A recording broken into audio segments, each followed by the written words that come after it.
Do we hear me now? I have been talking for 3 minutes and nobody heard me. But that's okay. How's the volume? Am I too loud? Am I too quiet? If I'm too quiet, there's really nothing I can do other than lower the game even more, I guess, but... Volume's good. Sounds good. All of you have missed is I was doing a vocal warm-ups to prepare myself for all the voicing I'm gonna have to do, and then I was reading out what people were saying, and nobody heard it. But that's okay. It was no great theatric that was missed out upon.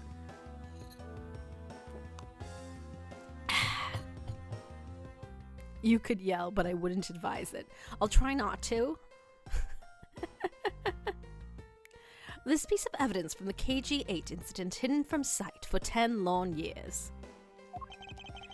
I just know that this is related to the current case somehow. Detective Gumshoe, if you could please play the tape for us. Sure thing, sir. Believe it. Gumshoe isn't that far off from my gym lad voice, which I feel bad about. This man, it's Manny Coachum. Hey, Chris. Hey, no worries. And he's holding a knife in his hand. This looks like footage from the security camera at the entrance of the apartment building. Who just walks into a place like that? Like, clearly this is just so we can clearly see what's happening, but, like, the fact that they got a shot of him with a Yatakarasu card in one hand and a knife in the other, like this, and he just looks very casual about it. He's not hiding it at all. To answer your question, I'm about 80% through Censored Book 2. Okay, good to know. Imagine busting out the gumshoe when you're trying to troll to math.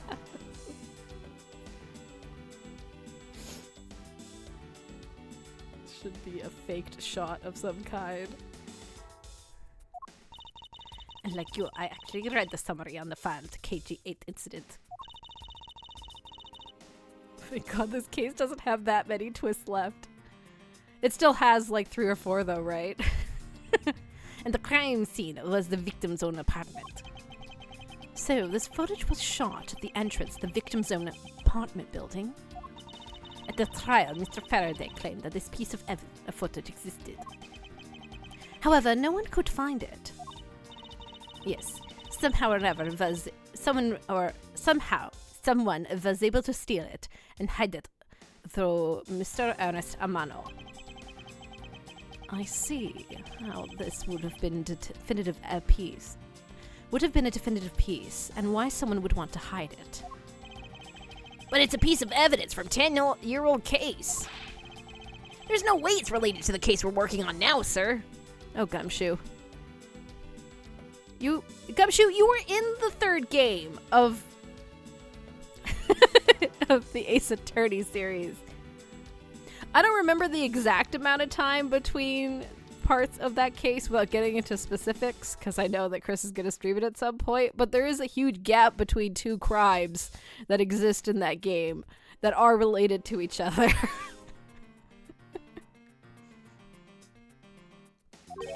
Actually, I believe it has everything to do with the case we're working on now. The ringleader went so far as to use the Mr. Portsman to retrieve it. In fact, you don't even have to do that. The first game literally had a case that involved Edgeworth when he was a baby. And then Edgeworth when he was tried for murder in the first game. You're assuming a lot about Gumshoe's memory.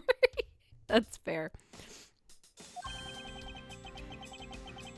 Which means that in the video lies a very inconvenient bit of footage for the ringleader. Where? Wait, what was that? I missed it myself, Edgeworth. Huh? That bit you just played just now. Please show it to me again.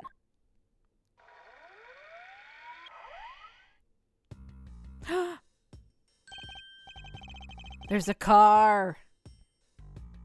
This car. This is something we cannot overlook. Why is that, sir? Look here, detective. I'm going to assume it's these flags, right? Take that! This is the national flag of the Principality of Cordopia. And because it has the national flags on it, we know it to be an official government car. But the question we should be asking ourselves is, what was a government car doing there? Miss Von Karma and Mr. Edgeworth, so you were here all this time. Ambassador Alba.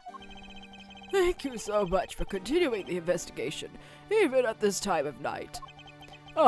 If only I was even a tiny bit more careful. This tragedy would never have happened. I am truly sorry. This wasn't your fault, sir. This had nothing to do with how careful you were. You idiot characters!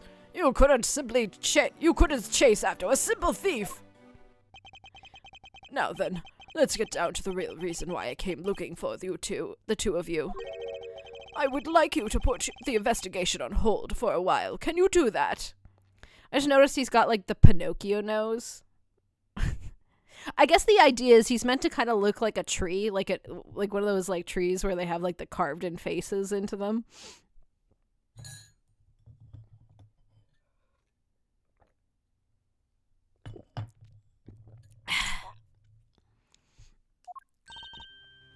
Excuse me. I heard you apprehended the thief that turned this embassy upside down. And we are in the middle of an event celebrating our country's reconciliation. I can't exactly have the police and detectives walking around here forever. You're scaring the visitors away. So I hope that you can understand how I feel. But we must finish our investigation and resolve the remaining issues. Why don't we leave the rest of the Albacian and Balinese police? And now he wants us to stop the investigation, the most innocent thing anyone can do. For sure. Ambassador, we are so close. Just a little more and... Miss Von Karma, I'm afraid I've made up my mind. And without my permission, you can't proceed with your investigation anyway, right? That's true, however. As he said at the very beginning, this area can be considered to be Albestian soil, in which case we are nothing but foreigners in their land. Is this really where our investigation ends? I'm sure it's fine. And welcome to why there's 3 parts left. Yeah, really. Oh, the men in black have returned. Shifu, we found Mr. Edgeworth, sir. Shifu, this way. Yo.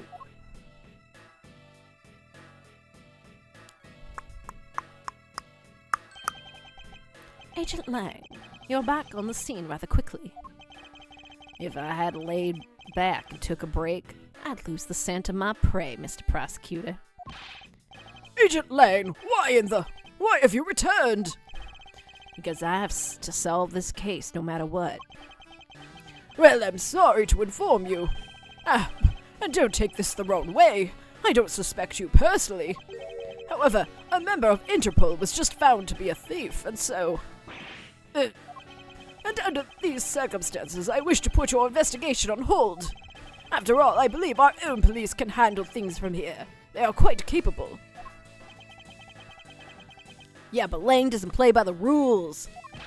At this rate, our investigation really will come to a close.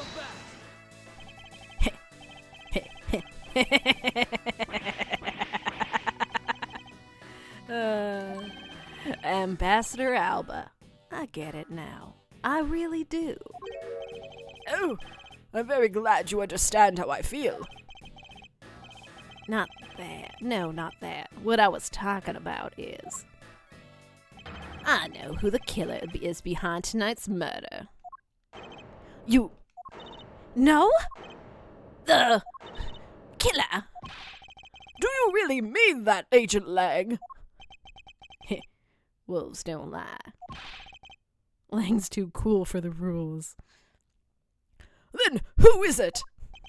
Well, let me first say that I'm not talking about Mr. Cochin's murder.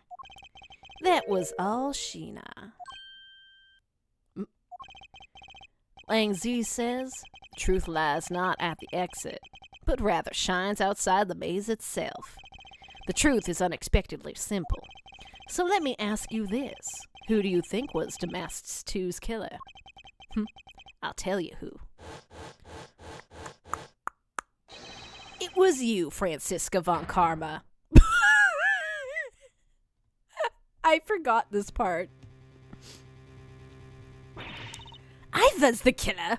Hey, wait, but that's impossible. Yeah. Although, that whip is actually quite... Yow! Hold your tongue, that ludicrous remark you were about to make. Agent Lang, are you seriously accusing her of murder? Sweet, let's throw Franziska in jail. Does this make Franziska an official Maya?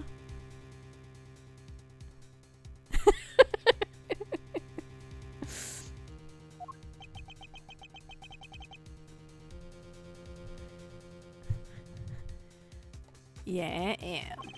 He doesn't appear to be joking. Hey, sis. I remember just before the Ambassador Alba went to give his speech. He called you into his office, right?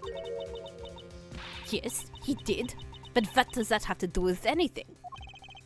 I'm getting to that. Furthermore, in order to solve both cases, you moved around rather freely between Albast and Babal, did you not? Objection! And where is your evidence that I am the killer? I was just getting to that. Trust me, I'll show them to you in due time. What duration does someone need to be falsely accused to be eligible to be a Maya? That's true. I feel like a true Maya gets put on the stand, but also like we made Gumshoe an official Maya when he was accused of the crime in the prologue. And he was only accused of that for about half of the case.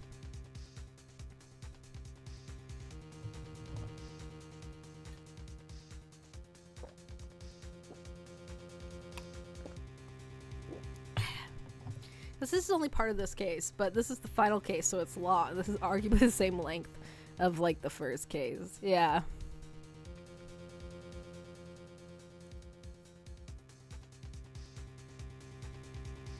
Gumshoe was also a Maya. Oh, that's true. There was, so, like, you're saying that both of those sides equal one Maya?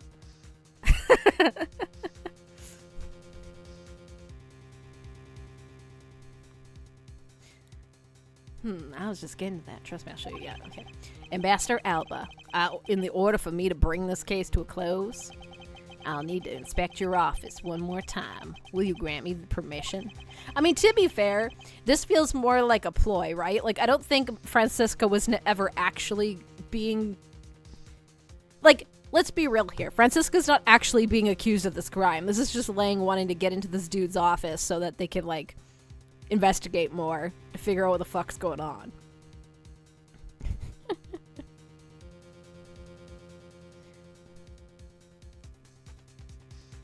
Franziska von Carmine. That was pretty good, CJ.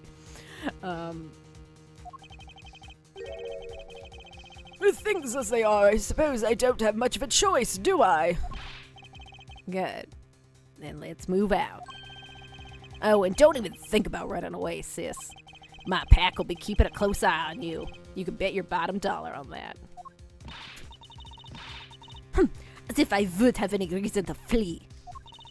But just so we're clear, your logic had better be sound. Because I'll accept nothing short of perfection. Of a perfect explanation. She seems rather upset, not that I blame her. I expected you to accept no less. But we'll see how long you can keep that nose of yours stuck up in the air like that. Hold it!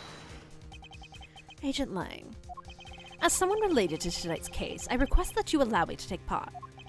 And so that I may clean up my superior's mess. I guess I should. The more the merrier. Especially when it's the peanut gallery. Oh, in that case, I want to join in too. I still haven't seen what it all looks like in Albahest yet. If you let Kay in, then you gotta let me in too, pal. I can't sit around and do nothing when Miss Von Karma is in trouble. Hey, Gummy, let's have a competition to see who can save her first, okay? Okay, I'll take you up on that. Oh yeah, I'm fired up and raring to go.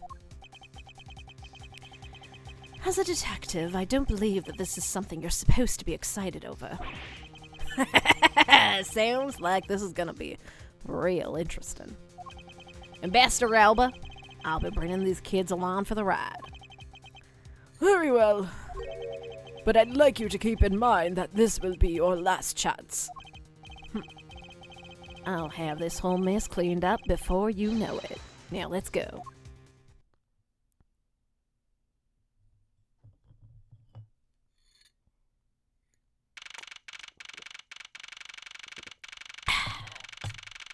March 15th, 12:53 a.m.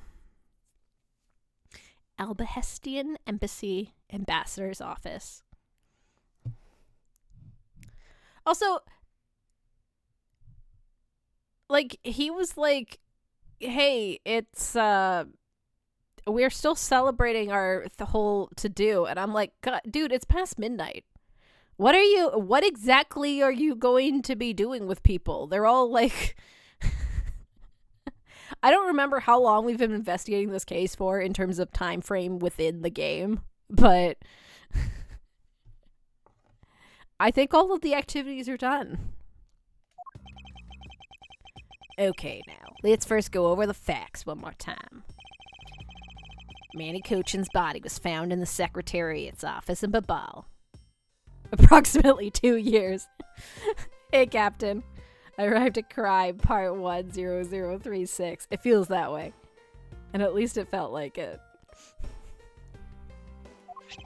Lang's recapping for us, though, so everyone can remember what's happened, okay? The weapon that took his life was one of the Albahest ornamental knives. And then, the body of Damas II, Mr. Kashi Nu, was found here in Albastian Ambassador's office. Through investigation, we found that the murder weapon was the Prima Duck statue. And this here is actually Babal's statue. In this case, no matter how I look at it, sis, if it wasn't you, then there was no one else who could have pulled this off. Objection! Currently, Francisca's being Amaya. She's been framed for murder! Or CJ Bramley called her Francisca Maya. Yes. Currently, Lang is accusing Francisca as the one who killed Damask.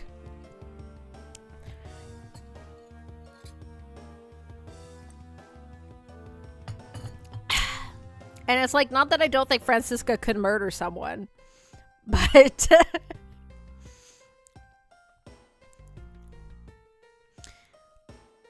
Agent Lang, do you understand the full implications of what you're saying?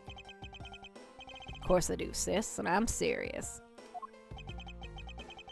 As Chris said, she's being a Maya. You were on the trail of smuggling ring, and you wanted any evidence you could find. And so while people were distanced by the Yatagarasu's appearance, you snuck in here. That's when you two ran into each other. You and that other thief who took advantage of the confusion from the fire. Objection! Even if that were true, how do you explain the movement of the weapons? Don't worry, I plan to show that you're the culprit behind that too. You had permission to investigate both embassies at will. With that kind of free reign, you could have easily taken weapons across country lines. Hey now. Someone got her whip. We're seeing a momentous occasion here. Assault people? Absolutely. Murder? Nah. No family history of that. Maya as Maya Prime only needed the one accusation. While true, I feel like Maya also just has that reputation, and it's hard to take out of your brain when you've seen her get accused of it several times over the course of the series.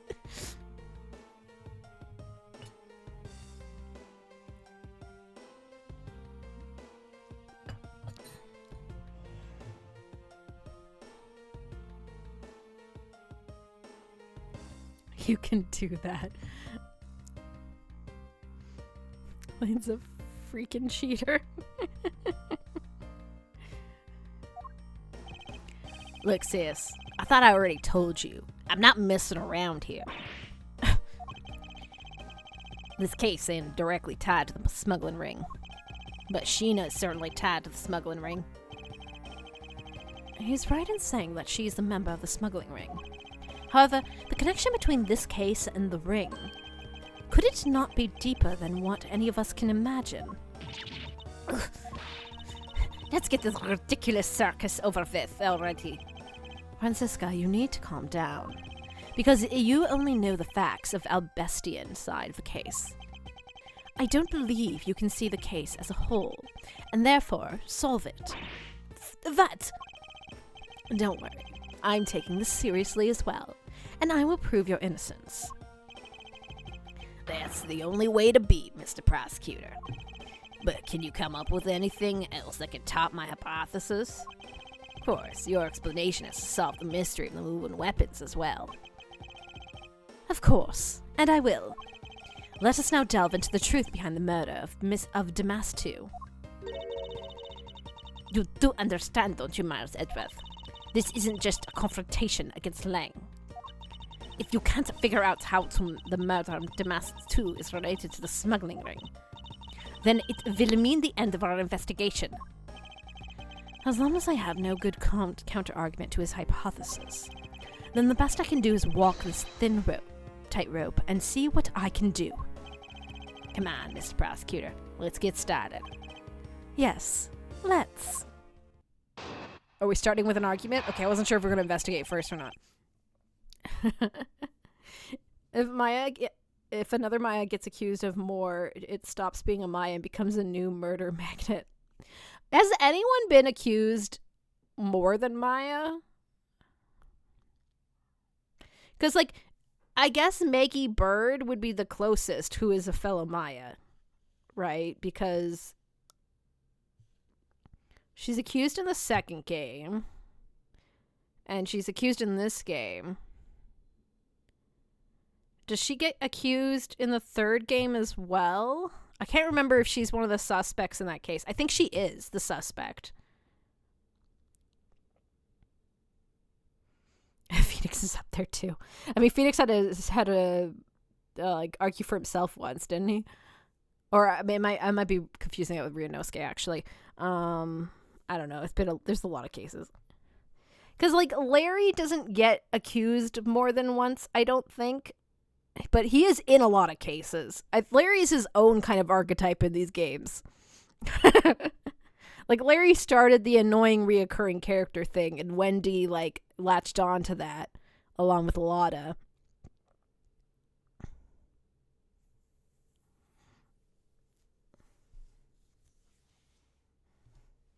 But I think Maggie Bird is the only one I can actively think of who has been accused maybe close to as much as Maya.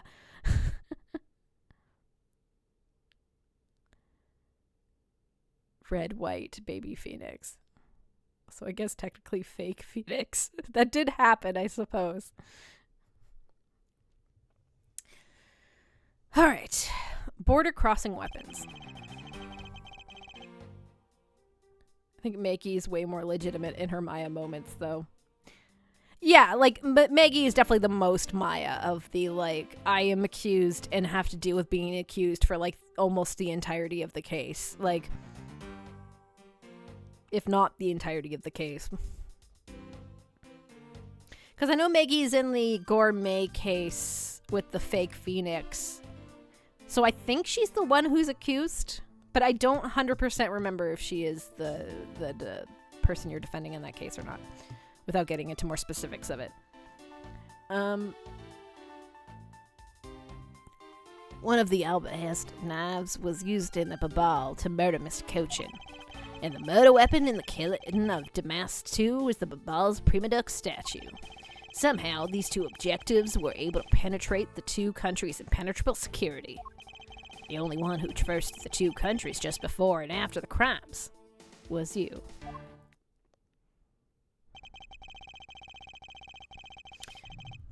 So, as long as I can't explain how a suspect moved about, Francisca will remain a suspect.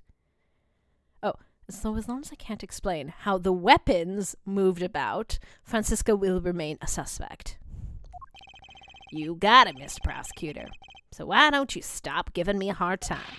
Under these circumstances, who the heck can carry a weapon across the country lines? I've worked through every possibility, but there's only one that's plausible. Your boss. Well, that's not true, but that's okay. Agent Lane, what I've learned from you just now is that you've lost sight of yourself. What are you talking about? By focusing too intently on that which is in front of us, we become blind to the truth. Don't tell me that Lang Z never said anything to that effect. You prosecutors. Who do you think you are speaking about Lang Z to proverbs like that? I don't need his proverbs, because my words are all that you will need to see the truth. Ba ba ba. Okay, with the knife. Hold it! I concur that this knife crossed over the country lines. Good, but that's not the only thing that did. We mustn't forget about the other weapon.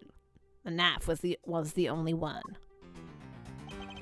Murder weapons killing Damask is Babal's Primaduck statue. Hold it! So you're saying that the Primaduck statue was also brought over by Francisca? Like I told you before, it's the only way that makes sense. It doesn't, because the Primaduck statue is huge and Francisca is like 5 feet tall. And as a woman who is also 5 feet tall, I could definitely not carry the giant gold statue. Hold it! And how exactly did she bring it over? Haven't figured that out yet. That's a rather weak statement, considering how sure you are. I think you could do it, I believe. Okay, but Francisca's super strong from her whipping. But as a person who has made a character who uses a whip as her main weapon, that uses dexterity, not strength. Two very different stats.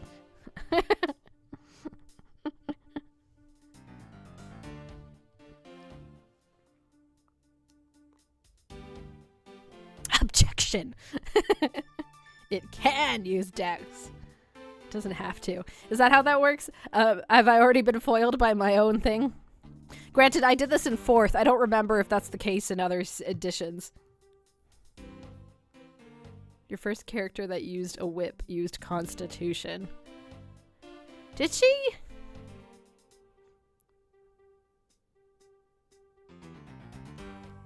That's how I thought Finesse just worked where it made it use Dex instead of Con.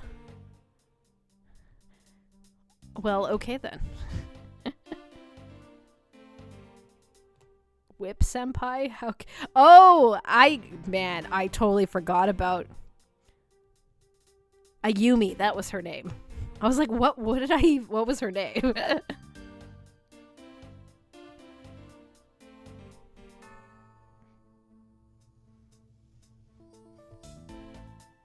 I didn't realize Con was one of the ones you could substitute in there. That's interesting. Okay. Well, then never mind. Because Tempest also had pretty high dex, so, like, I just assumed that was probably what I was using, but...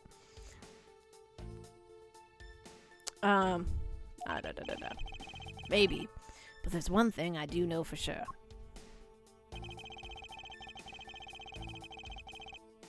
Or you can use whatever stat the power lets you use. For battle mines, it's... Oh, yeah, that's true. I think I'm thinking more when you make a melee basic with it. Which, at that case, I would have been using Dex for that, I think.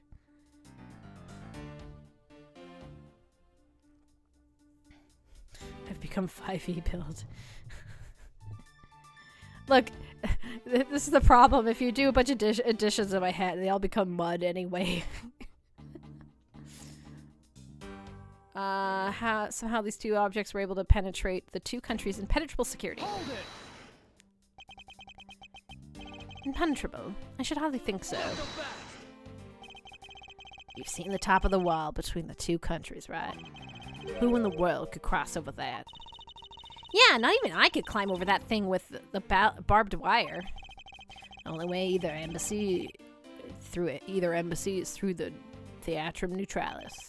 So the only way for the knife and the Primadux to travel to the two countries is through those security camera-equipped, well-guarded doors. Which was the countries just before and after the crimes was you. Hold it. That's not true. Was Francisco really the only person to have traveled between the two countries? According to the guy at the boat door, she's the only one to go back and forth. Sis there was an Albahest when the Amaterasu showed. And then just before you guys found Mr. Cochin's body, she entered Babal. I think we can assume that she brought the knife into Babal. Then how do you explain the Prima Duck statue? I haven't quite figured that out yet. However, the fact that the two weapons crossed the border proves that the killer must have also traveled across the country lines. The only thing to have crossed the border are the Prima Duck statue and the knife. I should hardly think those are the only two items, Agent Lang. Okay, so I have to show that there was another thing.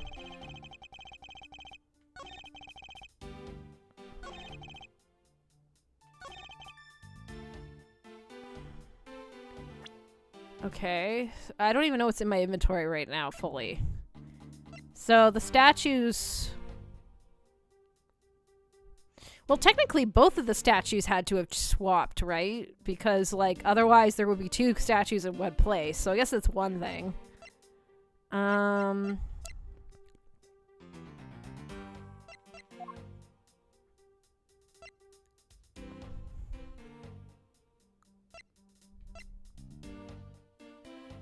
Used to be real, but has been swapped with the fake from Babal, as was used as a weapon.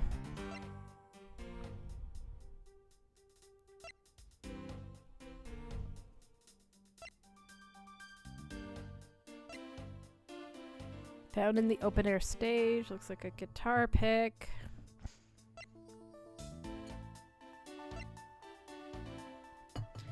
I know what this is a photo of.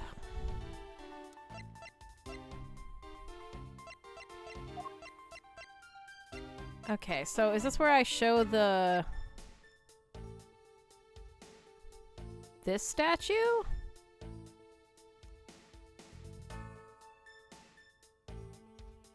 Let's just give it a try. Oh. Yeah, like, I was like, I don't know what else. Oh, I just noticed the tree man back there. That's freaked me out. I don't know why, but when he moved his shoulder, I just got the perfect shot of the Alba, the tree. Okay. Tree man is giving Edward advice. Katie, you can't be jump scared in a goddamn Ace Attorney game. I can certainly be jump scared in an Ace Attorney game. Honestly, the only reason I wasn't jump scared by the frickin' blue badgers in the previous one is that I was ready for them. Agent Lane, those two items are not the only two that crossed the border tonight. Oh. The mask was killed. The Babal Prima Duck statue, yes. But if that's the case, then tell me, where did the Albahest Prima Duck statue go? To Babal. Precisely. And if the two statues really were switched, then this means that both statues were smuggled across the border at some point. Which means there was a total of 3 items smuggled across the embassies. I guess so. But you know what? It doesn't matter the number of items, only that Sis is the only one who could have done it. Because the only person who went back and forth between Albahest and Babal is her. Is that really true? Was there no one else who traveled between the two countries? There is someone else. Actually, there was definitely another person. One who paid a visit to both sides of the wall. Objection! Is that really so, Agent Lang? What lousy time you try and bluff your way out of this? I checked out what the guard said along with the security camera footage. You're not going to overturn my hypothesis that easily. Objection! You idiot! The third item just teleported. Look, you gotta think in portals in any game you play. That's been taught to me for ages. But suppose there was another way. Was a way other than through the theater doors. What other way? The other entity that managed to cross the border unharmed. If I point it out, it would open up a whole new possibility. And though I hesitate to bring this out, as long as this entity exists, it's a possible road to become a possibility. Looks like you got some clever idea in mind. I do. And I can show it to you through a single piece of evidence. Fine then. Let's see this piece of evidence that will show me the other route. This piece of evidence will show us another way to move between the two countries. I assume this is the picture. This thing. Take that! Agent Lang, I'm sure you're familiar with the unforgettable photo. The supernatural photo, like I said before. Humans can't fly. No, of course not. I understand that perfectly well. And don't start claiming that Sheena somehow grew wings either. I wouldn't dream of claiming that. And I won't allow you to take back what you've said either. I say it again. It's not humanly possible to fly through the air without wings. So you better have a good explanation for this, Mr. Prosecutor. But how can I prove who it was that flew through the air in this photo? Wait. Not humanly possible. Hey, now Edward's thinking with logic. Eureka! Very well. You will have your explanation. Sounds like you have a good idea simmering inside your head of yours. Let's hear it. The face hidden within the photo's blurry trail shadow is... Does it matter which one I show?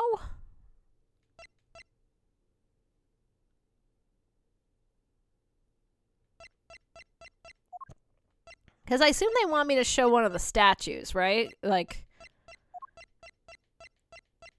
I guess it probably doesn't matter that I show this, which one I show. Maybe I'll show the one that's the murder weapon, just to be...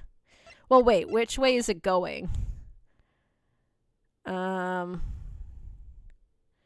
going that way, so it would have been the Babal statue that became the Albahest statue, I guess. I don't know if I need to think this hard. They probably both work. Take that! Naturally, the shadow of this third smuggled object, the Primaduck statue replica. You can't be serious. The Atagarasu, or rather Callisto U, is dressed as Sheena, was inside Babal. She dressed the replica statue in clothes and launched it through the air. I guess the direction does matter, which one it would be. Not so fast! Mr. Prosecutor, you left out a very crucial bit of your explanation. I know I did. She launched it through the air? And how exactly did she do that? He's literally baring his fangs at me. Hot. No. But I have a boyfriend. But he has a point. How exactly did it move through the air like that? As long as this remains unsolved, he won't be able to move any closer to the truth. Which reminds me, didn't he say this earlier? Hey sis, I remember just before the Ambassador Alba went to give his speech. He called you into his office, right? So just before the murder, Francisco was called in here, right? Into this very room. If that's the case, then that may be another avenue I can pursue. Agent Lang, in order for me to answer that question, I will need to hear testimony from Miss Von Karma. Oh, what are you up to now, pretty boy? Earlier, you mentioned something of interest to me. You said that just before the murder occurred, Miss Von Karma had been in this room because Ambassador Alba called for her. And for that reason alone, you believe her to be the killer. Yeah, I guess I did say something like that. In that case, I believe it is my duty to ask her what her side of the story is. Hey, do you really think a criminal would tell us the honest truth? How dare you? As I've said numerous times, there is absolutely no proof that I am the killer. Miles Edgeworth, don't tell me you suspect me too. I don't. However, I can't ignore the fact that you were in the room at one point, which is why I would like to hear it from you. Francisca, I feel that I still don't have enough information. Which is why your testimony is incredibly important to the outcome of this case. Alright. So, what would you like me to talk about? I'd like you to please testify about your movements up until you came into this room. Alright, let's try it your way for a change. But if what she has to say turns out to be a waste of time, I'll place her under arrest faster than you can howl. No. As you wish. Maybe it was more like, no. Movements in Albast. As I said earlier, I was assigned to guard duty in the Albastian embassy. So what you're saying, Lang, is either way, Edgeworth wins.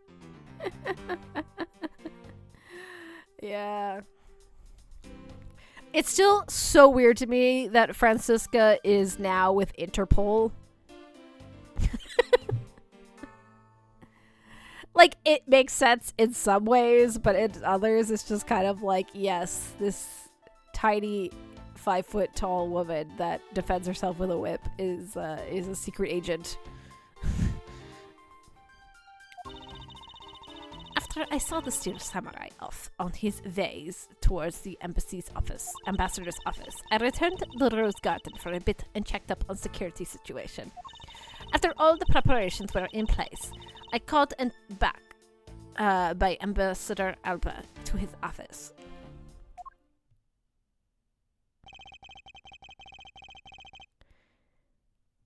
Francisca, I want us to make this clear from the very beginning. So what I wish to confirm is that the only time span in which you were in this office was before the murder occurred. Is that correct? Yes, of course. I see. Well, now the only way I can see for us to break out of this situation is to ask Francisca about her testimony in more detail. That means press her and get a new statement so you can present something on that. Assigned to guard duty. I thought your duty was to find anything you could about the smuggling ring. Yes, that was my job. But upon hearing that the Yatagrasu had sent a calling card to the embassy, Ambassador Alba called upon us to protect the embassy, it said. That incident 70 years ago, or have you forgotten that happened back then? Anything related to that case we were involved in appears to be rather painful for her. It's not exactly one I can readily forget myself. It looks like you remember the case after all. Of course I do. Inspected every location, every possible escape route, and every aspect of the police's security detail. I did all of that, then, after I saw the steel samurai on his way towards the ambassador's office. Whoa, oops, that's not what I meant to hit. No, stop it.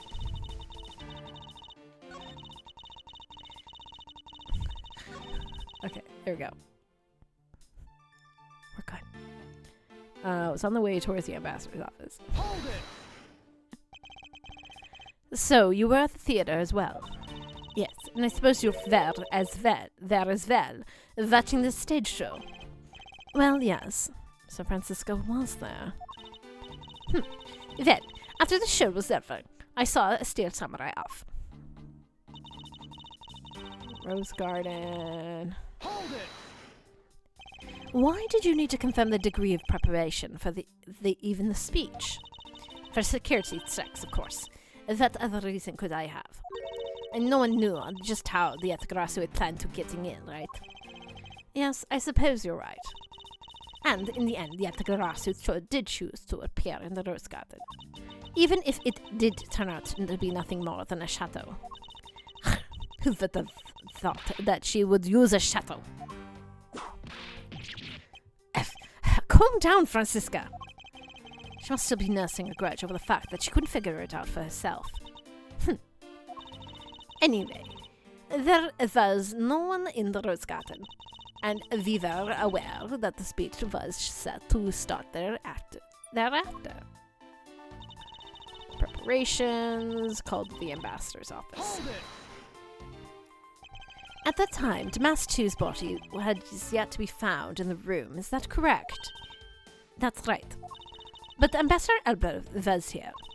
One could hardly miss his rather large presence.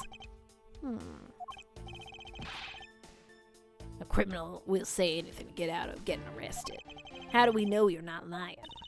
Well, if you need the proof, I'd be happy to oblige. Seriously? I'd like I keep telling you. When I arrived at the office, Ambassador Alba was already here. He was standing by the flower box of the windowsill, watering his plants. I can attest to that. I remember speaking with the lovely lady around that time here in my office. All right, then. Add that statement to your testimony, and let's hear some details. So Master Alba was in the room at the time, was he? When I arrived, watering the plants. Hold it! For the sake of being thorough, I'd like to ask you something. How did you know that Ambassador Alba was watering his plants at the windowsill? What do you mean by that? The entrance to this room is on this side. However, the window is on the opposite side. If what you say is true, then when you entered the room, his body would have been like a wall. He would have been blocking a view of what he was doing. Is that not correct? I suppose it was a bit hard to see around him. But fortunately for me, Ambassador Alba is not an immovable wall. I knocked before I entered, and as I did, he turned around and greeted me, with a watering can in his hand. So, it is only natural to believe that he was watering his plants, right? I suppose. After his greeting, we spent a little time talking about his flowers. He had obtained them himself and is growing them with the utmost care. Yes, the plants in this room, they are like my children. The passion flowers in the flower box on the flower windowsill are growing beautiful too. All 4 of them are in bloom. Miss Von Karma, what did you just say just now? I said that the flower was growing beautifully. What about that statement? Do you not understand? What do I not understand? I do not understand why certain things is this way. I'd like for you to append that statement to your testimony. Oh my god, new statements within new statements. Statementception. Very well. There are 4 passion flowers in full bloom in the flower box. But there is only 2! Francisca. For some odd reason, your testimony contradicts with a piece of evidence. It does appear that way. I knew it. I knew we couldn't trust your words, sis. Mr. Edgeworth, what are you doing discrediting Miss Von Karma like this? Yes, sir. If you keep this up, she's gonna get taken away, sir. Eee! All I've done is state what I saw. I have not made a single mistake in my testimony. And for this, I am still under suspicion for murder. Is the number of flowers really all that important at this juncture, Miles? At the very least, it is a contradiction in this enigmatic case. One that I find hard to dismiss as irrelevant. Then let's hear it, Mr. Prosecutor. What does the number of flowers have to do with anything? What does it prove? I believe the answer to that will become clear if we examine the flower box. How did this contradiction come about? There must be something behind the discrepancy. My beloved flowers have grown with them with the utmost care. So I ask that you please be gentle with them as you examine them, Mr. Edgeworth. I understand. We're gonna poke and prod at the flower box. I won't rest till I inspect it. This patch of soil looks as though it has something removed from it. What you doing, Mr. Prosecutor? Why'd you all clam up all of a sudden? I'm still here waiting for an explanation, you know. Did you know, Agent Lang, flowers are best appreciated in silence? It looks like two things were pulled out of the flower box. Yeah, look at these sticks. The name of these flowers, I believe they're called passion flowers. Despite being flowers, they're actually species of vine. They appear to grow well and are so well supported by these plant supports. Yeah, no matter how you look at it, looks like there's only two here. You realize, don't you, sis? Your little lies failed you. Miles Edgeworth, hurry up and shut this man up for me already. I suppose I will need to use some evidence to shut him up, won't I? I believe I have just the piece of evidence you will require. Oh, you do you? Have such confidence in the face of your current plight. But I highly doubt it it'll last until the end. You howl like a wolf, Agent Lang. But we'll see if you have any bite to back up that bark after you see this evidence. The truth the passion flowers reveal can be seen in this piece of evidence. The hair sticks? The quotation marks hair sticks, because those are clearly not hair sticks. There's some dirt on the tips. Take that! Ashina, who was supposedly in Babal the entire time, had these hair sticks on her that look exactly like the plant supports in the flower box. In other words, I believe it can be said that these hair sticks are, in actuality, support sticks for the passion flowers. So what? Is this really all that important in the case? Of course it is. It means that we have found yet another item that was smuggled between the countries tonight. Iya! Aya! Think about it logically, Agent Lang. These sticks were originally in Albehest, but somehow they wound up in Sheena's hands, who was in Babal the whole night. So make no mistake, these sticks were smuggled somehow, just like the knife and the statue. Very well then. I want to hear from you exactly how they wound up in Babal. How did these support sticks find their way to Babal and why? There must be some reason as to why they ended up there. Aha! So that is why. Agent Lang, if you would please take a look at this and tell me its shape. Just another stick, isn't it? Is that so? But the shape of the support sticks is what's important. For when they are used with something in this room, that's when it comes into focus. And the object that completes the picture when used with support sticks is... Oh, is it the crossbow? I mean, I'm not sure how shootable those are, but clearly that is the premise of the case, so... The crossbow. Wait, you're not really suggesting.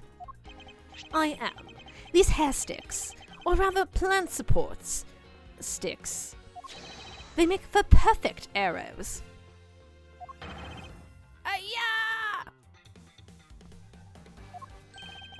I mean, they're vaguely crossbow shaped. I guess so. I'm just kind of like, I mean, granted, I've never actually used a crossbow, right? Like, all my interaction with crossbows is via, like, D&D, where I don't physically see a crossbow. So, I'm not sure how, like, accommodating they are to weird shapes. I've fired dumber things from a crossbow. In real life, Captain?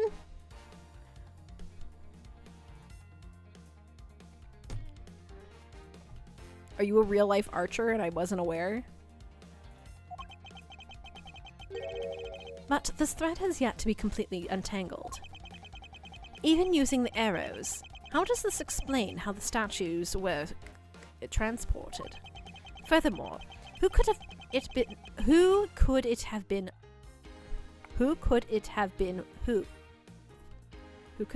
who fired these sticks? I don't know why that line was so hard for me. As arrows. Message failed. Ren Fair. I see. That's true. You have mentioned in the past that you've been to Ren Fair. One day I want to go to a Ren Fair. I think I would enjoy it.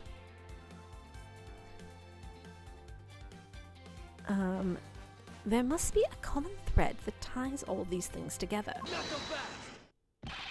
Mr. Prosecutor, hold up a second. You do realize that what happens when you tie a statue to an arrow, right? They don't fly at all. Good job. Good job, Lang. You really stuck it to me there. The statue was draped in the Yatagarasu clothes and then shot over here. Oh, I should be reading this. You went to a fantasy ball. That's like the next best thing. I didn't shoot any crossbows at the fantasy ball. Now, granted, that probably would have gone over poorly there.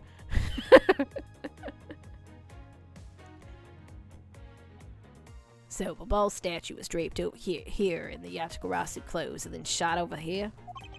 Even if you fired the arrows from the side, they wouldn't go that far with the statue tied to them. Sounds like a you problem.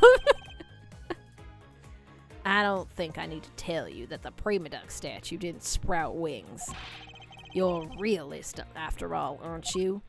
Okay, but it didn't shoot the statue, Lang. It shot a string across, and then it was...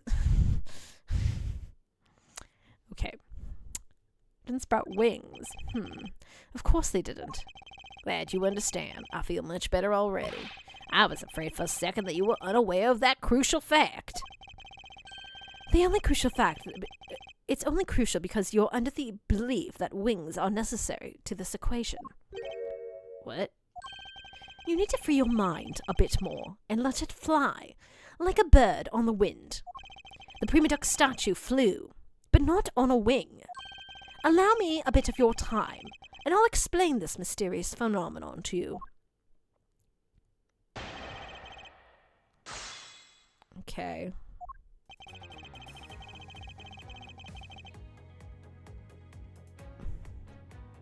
Hold it! But that incredible scene just happened to have been caught on film, resulting in this photo. What an incredible scene it was. This photo was taken by a freelance photojournalist, right? Yes, so I hear. Not every photojournalist is known to be honest, right? Definitely not this one. Especially not the ones that sell their photos of spirits and giant creatures to the tabloids. It sounds like you know this photojournalist personally, Lang. Yes, I know what you mean. I've seen those sorts of photos many times in court. But there have been times when those photos have turned out to be telling the truth. If you had ever stood in court of law, you would know that it's entirely plausible. You really believe that stuff you're spewing right now? A courtroom is certainly a strange place if what you say is true. But there's really something odd about the photo no matter how you look at it. Wouldn't go far as statue tied to them. Hold it! But we are in agreement that an arrow by itself would reach the other side, correct? But just the arrow by itself is pretty meaningless, don't you think, prosecutor? Because the things they want to smuggle were a lot bigger than nothing. No, that's not necessarily true. What? What I need right now is not further discussion of my conclusions, it's launching my conclusions. What the shooter wanted to launch with the crossbow was not the statue themselves, but rather something the crossbow can launch that can be used to move the statues. What did the crossbow launch? This stuff, right? The wire? Objection! Yeah. Look at that. Finally, we have reached this point in our discussion. For I present to you that which was carried by the arrow from the crossbow. I get it now, Mr. Prosecutor. I can see exactly what you're trying to say. You're saying that the wire was tied to an arrow and then shot into Mr. Cochin's office. All the way from the 5th floor of the Albestian Embassy down to the 3rd floor of the Babalese Embassy. If what you're claiming is really what happened, I can see how the Albahas Prima Duck statue could be moved. Gravity could be used to move the statue down the wire from the 5th to the 3rd floor. But then, what about the Babal's Prima Duck statue? The dark shadow in this photo is clearly flying away from Babal. Going in the opposite way of gravity from the 3rd floor of the Albahest Embassy up to the 5th floor of the Albessian Embassy. How do you explain that? Well, that's not how they did it. Huh. I think I finally see how the gears behind this whole trick worked. So, I think the idea is that the other statue fell into the rose garden pool. Maybe? I don't know. I don't fully remember all of this, but, like, obviously there was that whole scene with the shadows and it freaked everyone out and they all left the area, so... Agent Lang, the motion used behind this trick. I wonder if perhaps you've yet to envision how it works in your head. Motion? What motion? This is the motion that was employed to smuggle the Babal's Prima Duck statue. Rotary motion? Swinging motion? Bungee action?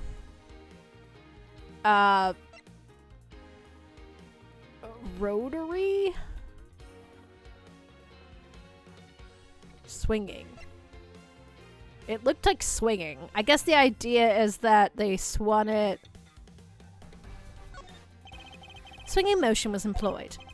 You sure thought that one through, Miss Prosecutor? Because if they used that, the statue would be swinging right into the building wall. He does have to be there. Well, shame. You should sign yourself up for the grade school physics and not realize that.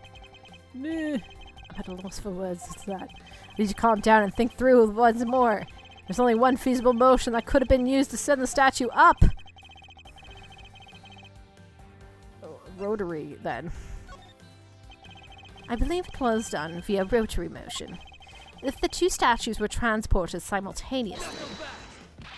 Simultaneously? Get real. The statues would collide somewhere along the way. Did I even say that there was only one line of wire between the two offices? Oh, okay. I understand. Rotary is a weird choice for it. If you shot an arrow with two ends of wire tied to it, a circular belt can be formed. Lang Z says, don't object and call a success what is beyond reasonability, taking into account the tension difference between the two wires. Top one would snag too much to the point where the statues would collide anyway. Agent Lang, As you know, the Prima Duck statue is a one-of-a-kind national treasure. And the fact that the Bubble statue is a hollow replica of the statue, it would naturally be lighter than the real one, meaning that my idea is very possible. Lang Z says, Oh! here's what I believe happened. Miss Yu and her mystery co-conspirators set themselves up in 2 different rooms. The co-conspirator bridged the rooms by shooting the 2 ends of the wire down an arrow. Then, the 2 of them covered the statue and proceeded to transport the statues. After the switch was complete, another arrow was fired, carrying the other end of the wire down to Babal, where it was to be disposed of. And to do that, Miss Yu hid it inside the grandfather clock, QED.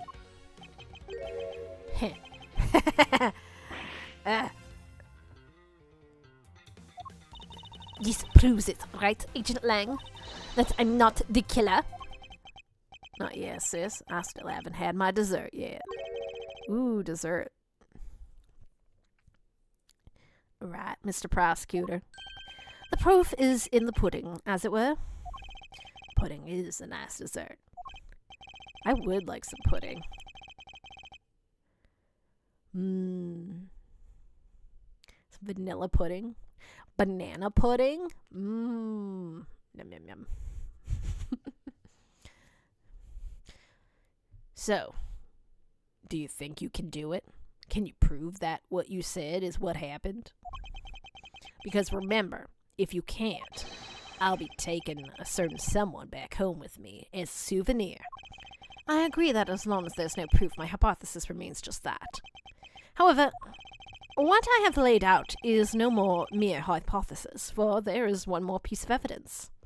Also, to be clear, Lang, I have more evidence supporting my theory than you have of yours. But that never matters in these cases. One more. This should be interesting. You think you have a piece of evidence that will turn your hypothesis into fact?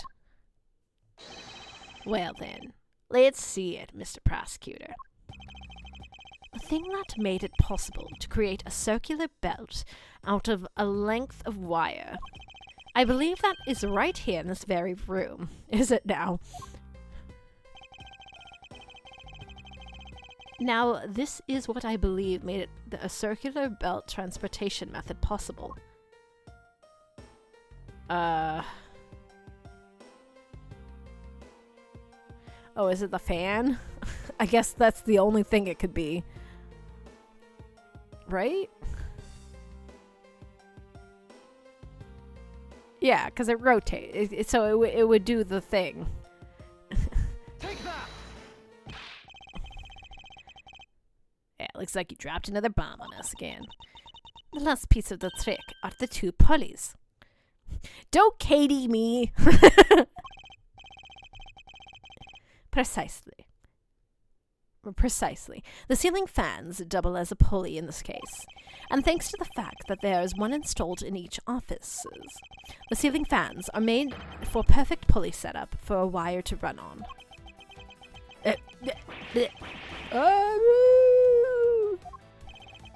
This must be it. This is how the smugglers bypass the impenetrable security.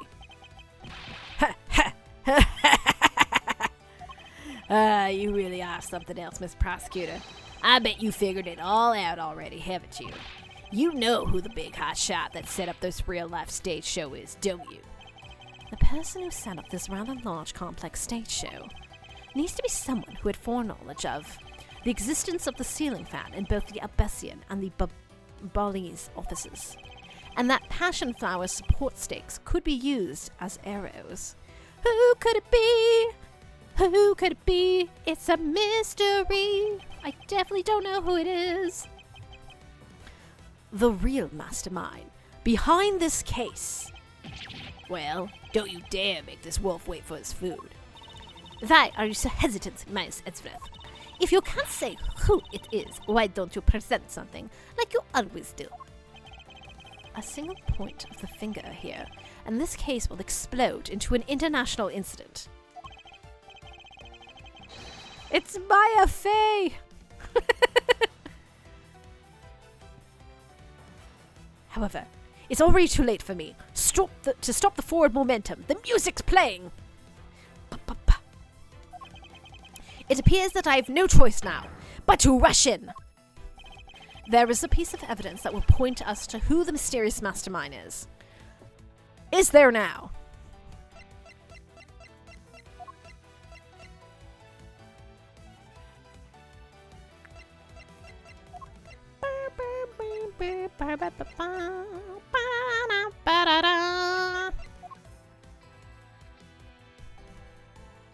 What was the mysterious? Is it this where they show the car in it?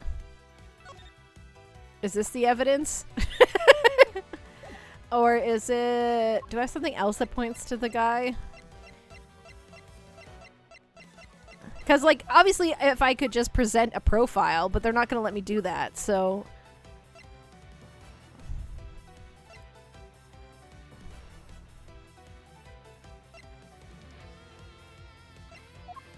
Yeah, fuck it. I got lots of HP right now. Let's go with the tape. Take that! And this is it. Okay, apparently not.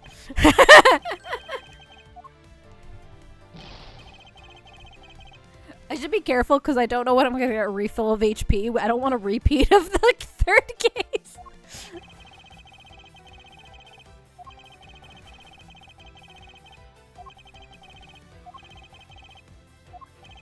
Is it the knife? Because we don't know how the knife got over, technically, right? So, because it's Albessian from this office? Take that! Not so fast! Maybe to a safety save? I'm sorry, Edgeworth. I know you're like, I'm winning music is playing right now, and I'm ruining it.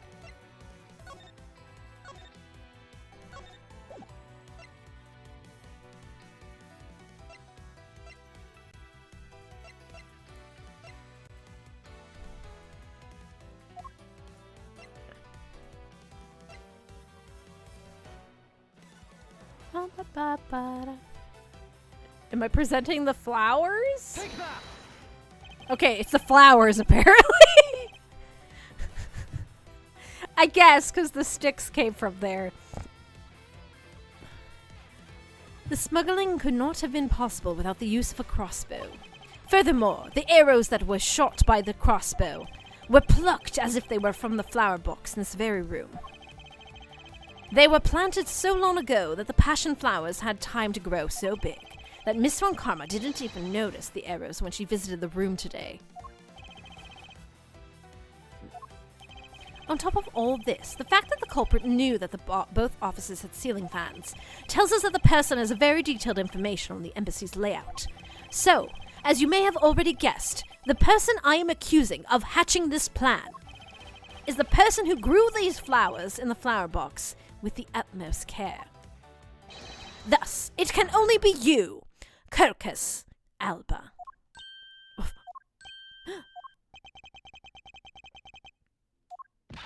Are you out of your mind, Miles Edgeworth? I'm certain of what I'm saying, and I'm sure that he is the culprit. I'm gonna save real quick, just in case. What if he kills me? He's gonna kill me. I don't know why. I'm very scared of this man.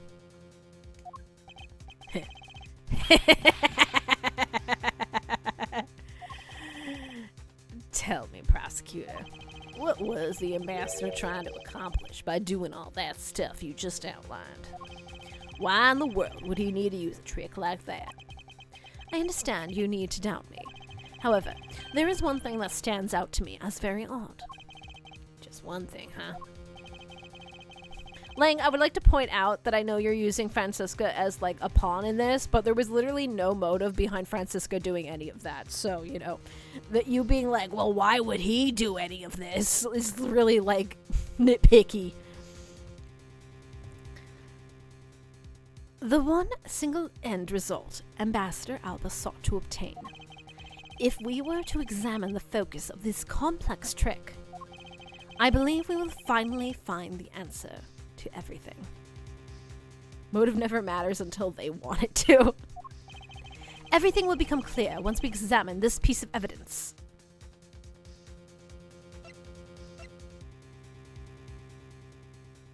Is it the statues? Is that what we're investigating? Because we thought... Is that what it is, where they thought it, like one of them was fake and the other wasn't, but then it turned out the opposite was true?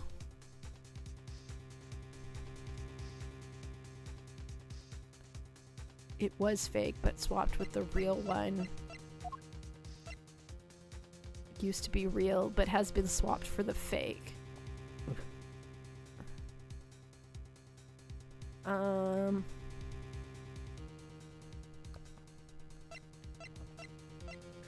Well, this is the one that's here, so... I would fully understand the reasoning had the situation been reversed.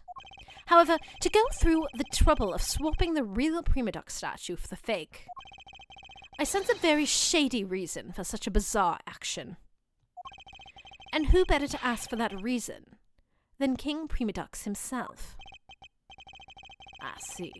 Ambassador, we'll be examining the statue now, with or without your permission.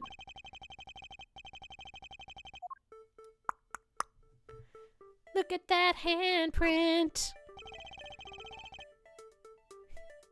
These are Mr. Cochin's fingerprints. The fact that they're on here suggests that the statue once belonged to Babal. So it was smuggled from Babal to Albahest, huh? Why was there need for them to smuggle it then?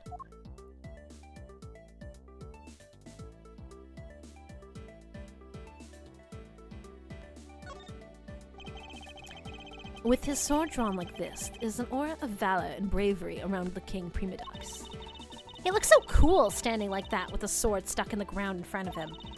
Maybe I should try and come up with some cool pose with the shuriken or something. I'm seriously beginning to think that her real goal in life is to become a ninja. Hey, Mr. Prosecutor. There isn't anything particularly odd about the sword, right? No, not really. I suppose we should examine a different area of the statue now. What else is weird? What else is weird? Could it be this face? This guy kind of looks like the Steel Samurai, don't you think? Maybe it's because they look alike that he was picked to be a Goodwill ambassador? I suppose that's possible. Take a look at this area around the base of his neck. It looks like a gap. Hey, you're right! Maybe it's meant to be some kind of secret. Perhaps it's possible to open the statue from this gap in the construction. What? Hurry up and open it, Mouse. Alright, here it goes. What did we find? Wow, it really did open. Hey, what's this thing that fell out? I believe a more thorough examination of it is required. What is in here? What is this thing? Could it be fake money? What in the... is this? Hey, is that what I think it is? It's a plate for making counterfeit bills. On the bright side, at least it isn't also a clock. It's true. We already had our clock interaction for the case, with the wire being in the grandfather clock. Somehow, it appears that we have long last arrived at the exit of this complex labyrinth. We finally hold within our hands one of the counterfeit money plates, and the reason why the replica was smuggled into the Albahest to begin with. Counterfeit plates!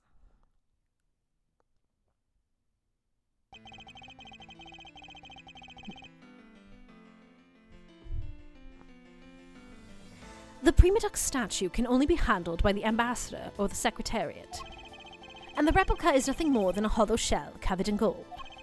These two circumstances make the statue ideal object in which to hide contraband. After receiving the statue containing the counterfeit plate from Sheena, the ambassador had the misfortune of accidentally running into Damask too. Surprised by the thief, the ambassador raised the replica statue at Damask II and... Then, in order to frame the steel samurai of the murder, he covered the samurai sword in blood. Well, Ambassador Alba, You're the leader of a smuggling ring? My country's a mess. and this is all because of you? You're the one who killed Damask too. Answer us. I never thought that you would figure things out to this level. However, there is one point I disagree with you on. The head of the smuggling ring was Mr. Cochin. Quit screwing around. I have no sympathy for someone who would try to pass guilt onto a dead man. If there's one thing I'm sure of, it's that you're the real ringleader, Kirkus Alba. It's not so good to speak with such subjectivity, you know, Agent Lang. Subjectivity? My conclusion is anything but, and is a result of logic and investigation, and by that I mean I made Miles do it. Logic and investigation. And seconds ago you were ready to arrest Miss Von Karma. I don't think we can give such flip-floppy logic any real weight, do you?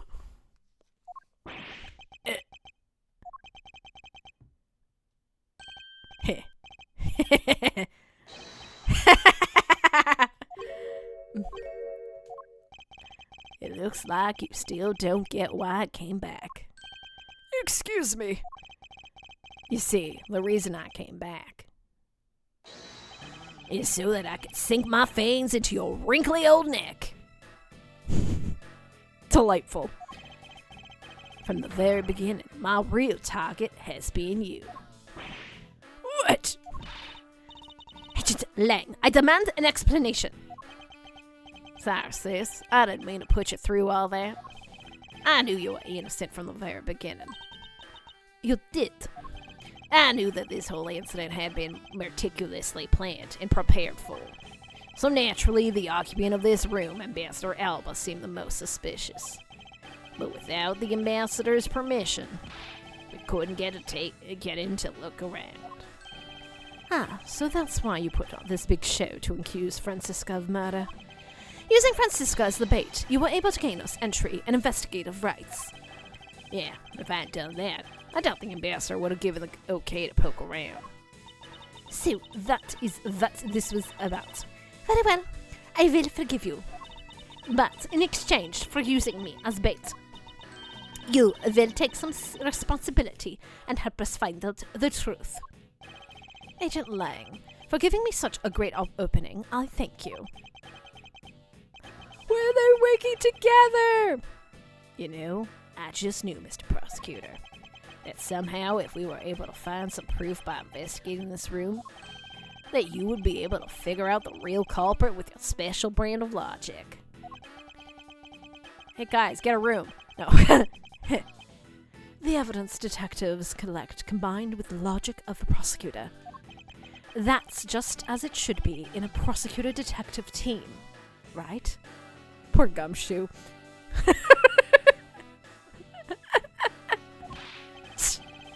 I don't know about all that.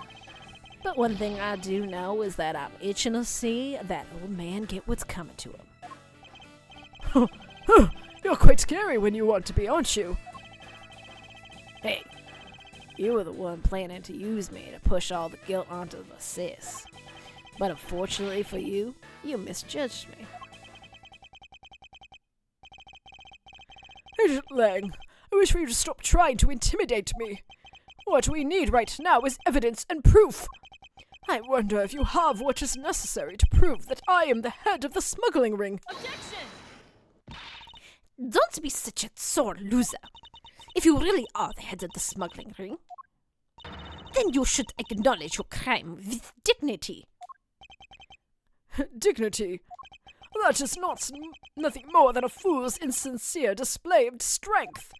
If you really wish for me to acknowledge my crimes, then I would like to first see some things you call evidence. I tell you, I knew nothing, really.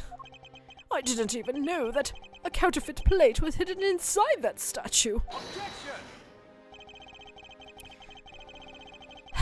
You swapped the real statue that vested in your country the authority to rule for a fake. It doesn't make any sense that you didn't know anything. It doesn't make sense. Where doesn't it make sense? Can you prove that it doesn't make sense? He's really got us. Does he? What has he gotten you on? He's turned the entire situation around against us. The proof that Interpol has been after which points to this man as the ringleader. If we can somehow find that proof now, then we can see to it that justice is finally served. Is there nothing I can use to break this case wide open?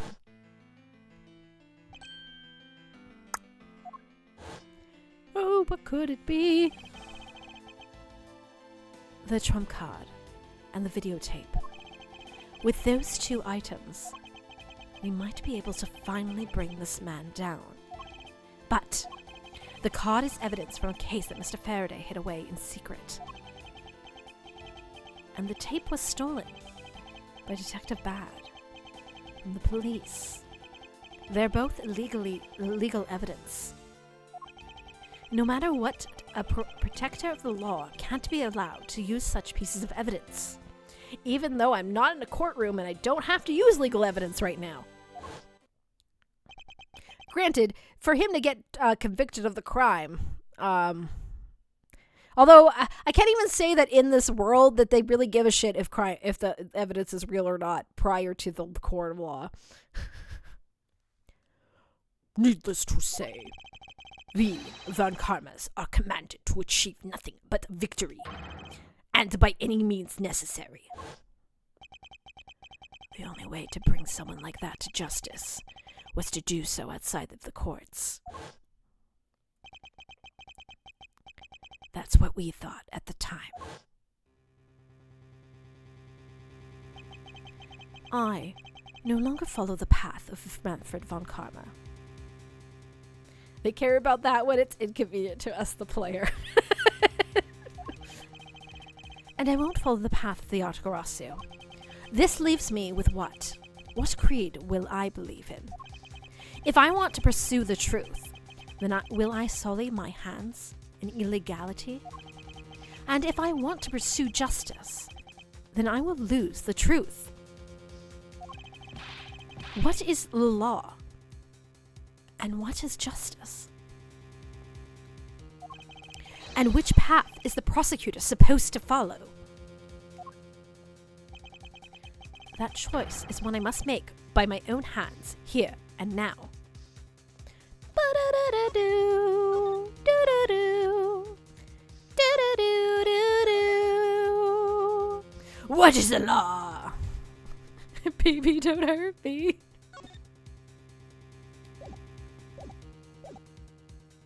Miles would never sully his name. I have no idea if this is the correct answer. I'm a prosecutor, and I can't allow myself to use evidence such as these. Mr. Edgeworth, if you don't do something, Ambassador Alba's gonna get away with it. I know, but... Objection! What are you holding back for? The only thing the Von Karma should pursue is the perfect proof. If you really do have what it takes to complete our argument, then absolutely there is no reason not to use it. Lazy says the reason people judge people is because people are people. People weren't born to be chained to the law. Laws were born to protect the people. You're the one here right now who can put this guy out to pasture. And that is the only way a second or a third generation of Zhang Tha's people will be born. Can you really still hesitate knowing that the fate of the nation rests in your hands? There is no limit to the law. Any limit that exists was set there by man. When a person goes beyond that limit, then the law too crosses into new territory. Worst false choices are when the game immediately judges you for choosing wrong. Yeah, For what reason were laws invented? The answer to that is what I must now show. Ambassador Alba, I wonder if you might recognize this. Oh, I wonder what that card is. I've never seen that before in my life. It's a directives card used by the leader of the ring to relay instructions to his subordinates. Oh, is that what it is? This card was sent to the real culprit behind the KG8 incident 10 years ago. A man by the name of Mr. Manny Cochin. Oh, so why do you have such a card in your possession? Because it was hand-delivered to me by a certain great thief, the Yatagarasu. The Yatagarasu gave that to you. Don't talk nonsense. Let's be serious, Mr. Edgeworth. Do you have any proof that the card contains directions from the ringleader? I'll have you know that the card is not the only thing I was given. What? This contains security footage of the shot that was shot just before the start of the KG8 incident. The KG8 incident? The card to the video. These two pieces of evidence are what will seal your fate. Oh, very interesting. I must admit, I'm very curious now. Very curious indeed in these case-deciding pieces of evidence you presented. The prey the Yatagarasu has been chasing all this time now stands before me. I can't allow this man, who has had free reign for 10 long years, to simply walk away. Now is the time for me to bring to fruition the valiant spirit that was given to me. March 15th, 1:34 a.m. Theatrum Neutralis, lobby. So, what is this interesting thing you wanted to show me? The trump card and the videotape. These two pieces of evidence together make for an ultimate hand.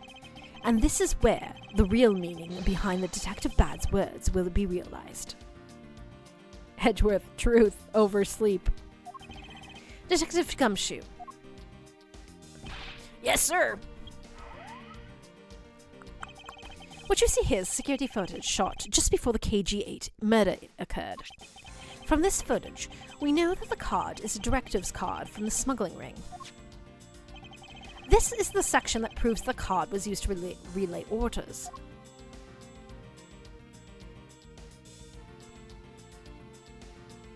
What? What do you mean it proves that they were relaying orders? The knife?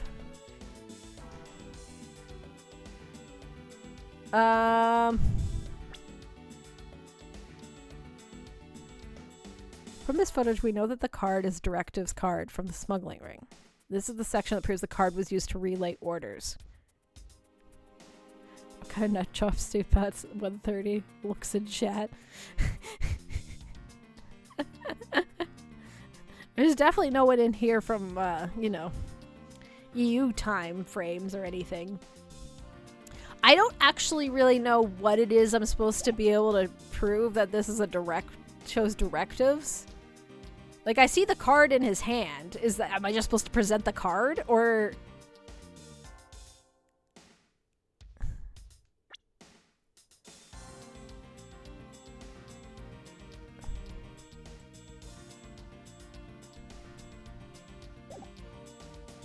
Or is it that he has the knife?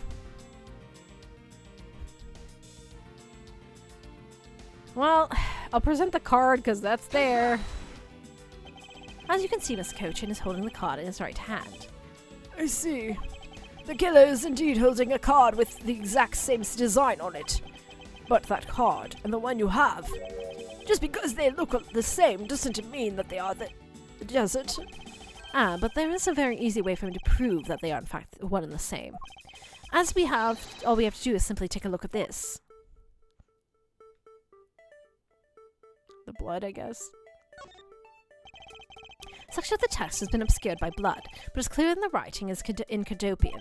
According to Detective Bad, Silence CCU is what is written here, along with the method to be used and where she lived. The evil intent displayed in the writing will not go unpunished.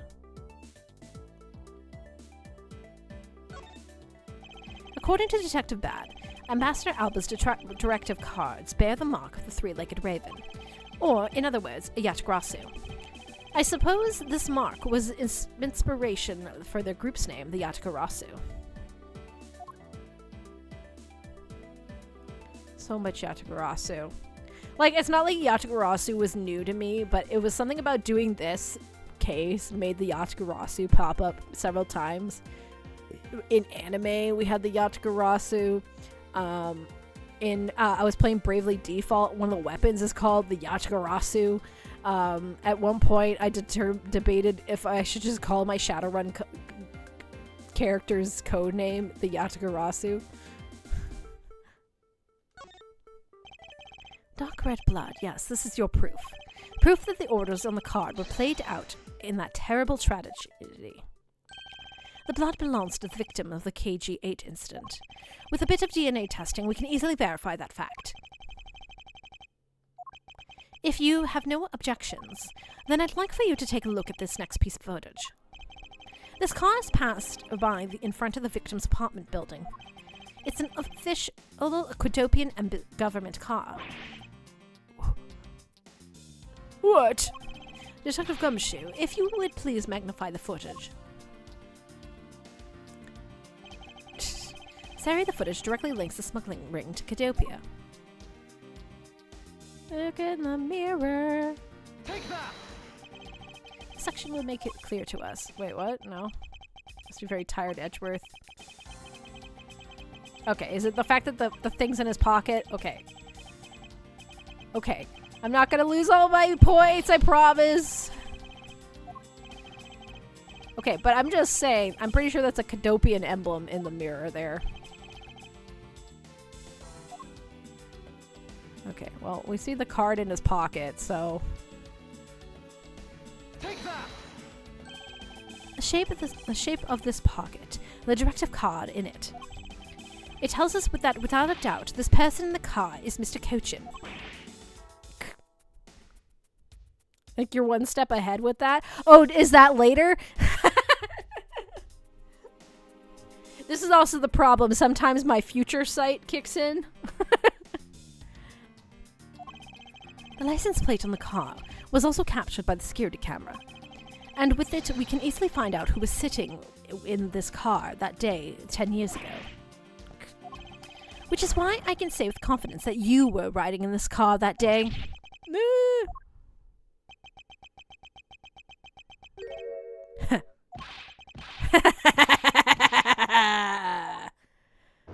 Transformation time! You've done well, boy, to make it this far. However, about your claim that I was riding in the car at that time, that's going to be mighty difficult to prove. How so? The Principality of Quadopia no longer exists. So naturally, all records from that time period also no longer exist. The arrogance. What he really means is he's already erased all traces of them. Are we finished here, boy? The only weapon I have left to me now is this piece of footage. There must be something here that I can use against him. I like how they had him, like, flip up the badge a little bit just to be like, by the way. Take that! What the? Ambassador Alba! Yes, what is it? You were the once army man in the service of Quadopia. It was you who made the many missions you participated in successes, correct? Why the sudden backhanded praises, boy? Although, to be sure, the brilliant medals on my breast were awarded to me during the era of Quadopia. But now I am the only one who owns this particular medal. In that case, the only person who could be sitting in this car is you. How do you figure that? By the medal captured here in the footage. It is clearly the same exact medal as the one on your chest. What? I like his shocked thing where his face, like, cracks. This is how it will be. But I won't look back, for this is the path I have chosen.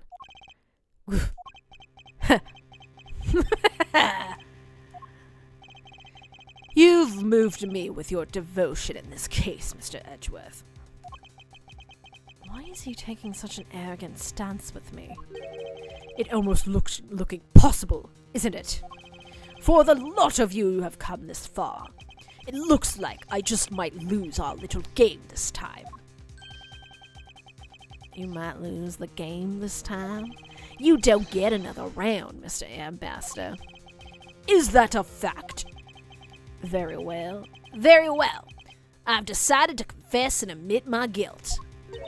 You're going to confess? And I will accept whatever punishment may come as a result. What the? Regarding the Damask 2 murder, I admit it. I did it out of self-defense. You're claiming it was justified self-defense? Damask 2 attacked me, and I felt my life was in danger. If I hadn't done what I did, I might be the one you found dead instead of him. Huh.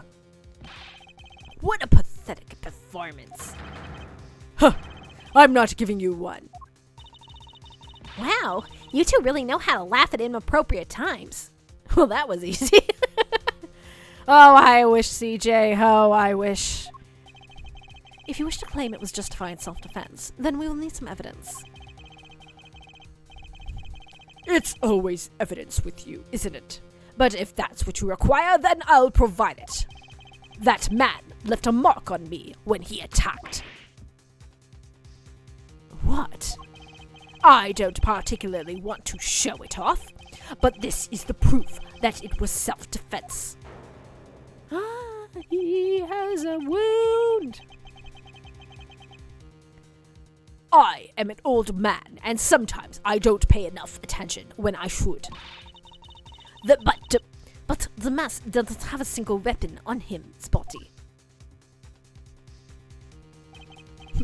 Hold on.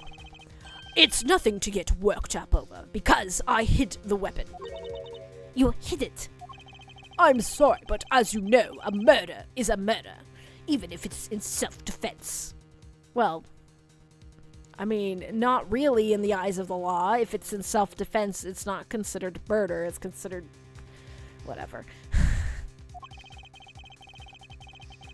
And I couldn't let it become public, seeing as how I am an ambassador.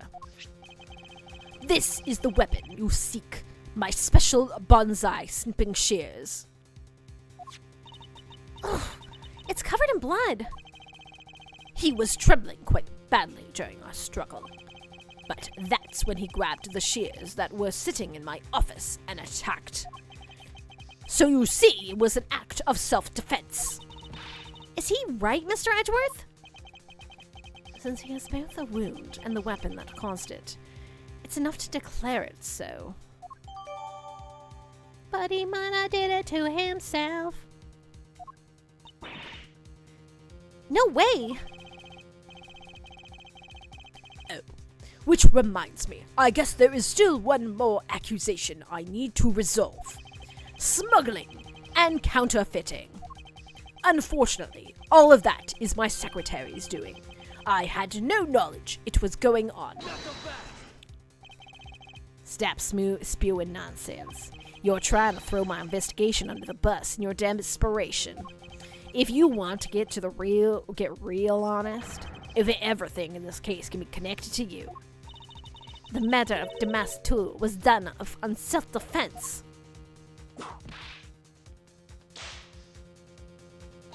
In my trials, no man escapes his crime alive. Perhaps so if you were my opponent in court. However, there is one very important fact I think you may have forgotten. And what is that?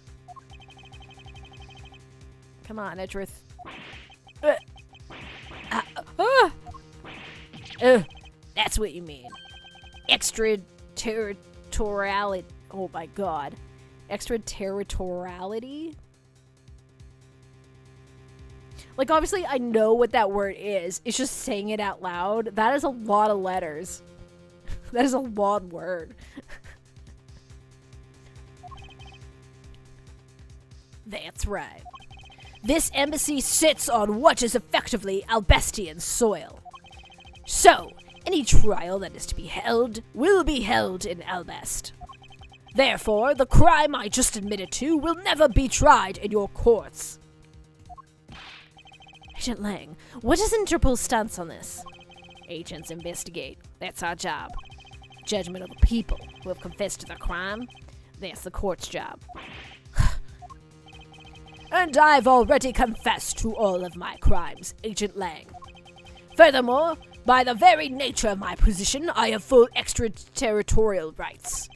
These rights are effective even in your country's soil. Therefore, no matter where a crime takes place, I will never stand trial in one of your courts. That arrogance and your expression, that's nothing like the face of someone who's ready to accept consequences. Don't tell me you have your own country's judicial system eaten right out of your hands. These crimes you all speak of so seriously. To me, this has all been nothing more than a game. You may chase me out of this embassy with your accusations, but it's no big deal. Albest has numerous other embassies in other countries around the world. All you would accomplish is you would change the backdrop of our little game. These two layers of protection that extraterritoriality provides him. This is why he is one of those who cannot be brought to court. You see now, don't you? I live in a whole different world than you. Now, if you excuse me, I need to go and fetch your eviction papers. Well,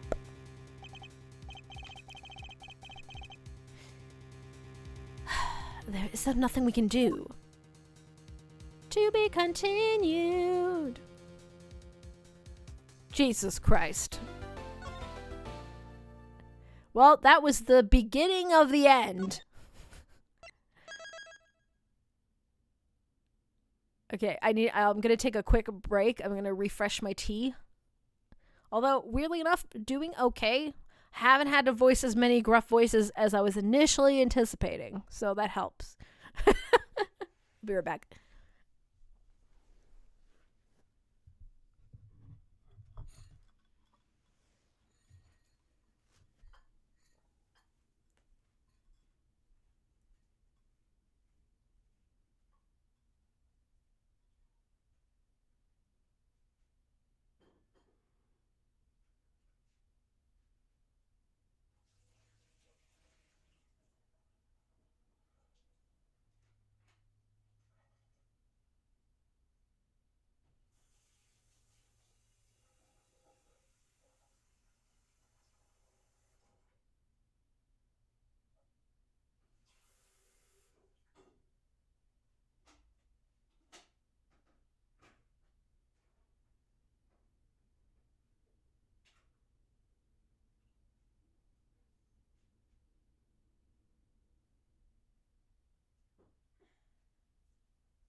Earl Grey tea acquired.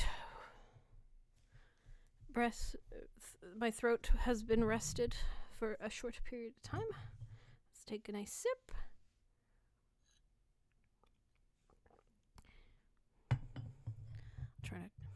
Maybe that was too close to the mic. I'm not trying to do ASMR right now. I feel like there's a large portion of you that don't like ASMR the way I do, so I will try to avoid it. But anyway, back to this never-ending case. March 15th, 2:11 a.m. Theatrum Neutralis lobby. I can't believe it, sir. Extraterritoriality. Can we stop using that word? Yes, and there's nothing we can really do about it. In the end, we didn't have enough authority to bring him to justice.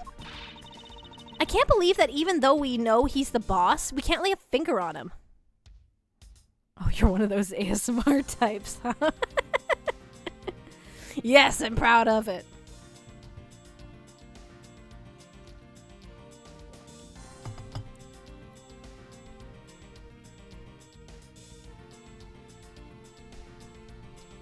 I should start my own channel, and I will just read things to people in quiet voices.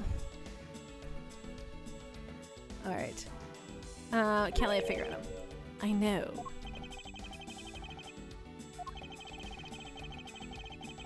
Hey, Mr. Prosecutor. Sorry to skip out on you, but I've got some business to take care of. If we can't even give an evil guy like him a slap on the wrist, then what the heck were laws created for? What good are they? If the law can't help us, then I'll go as the Yatagarasu and take care of this myself. Don't you dare. Wait, is that why you were encouraging me to start doing ASMR when I got that new mic? Gasp. Yes. Bubblefish ASMR.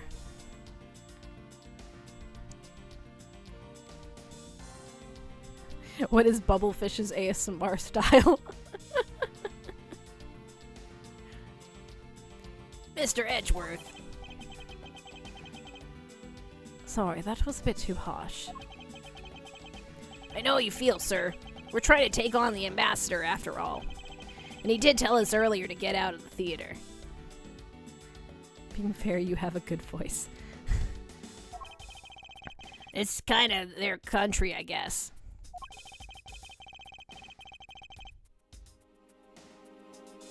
I could do readings, but...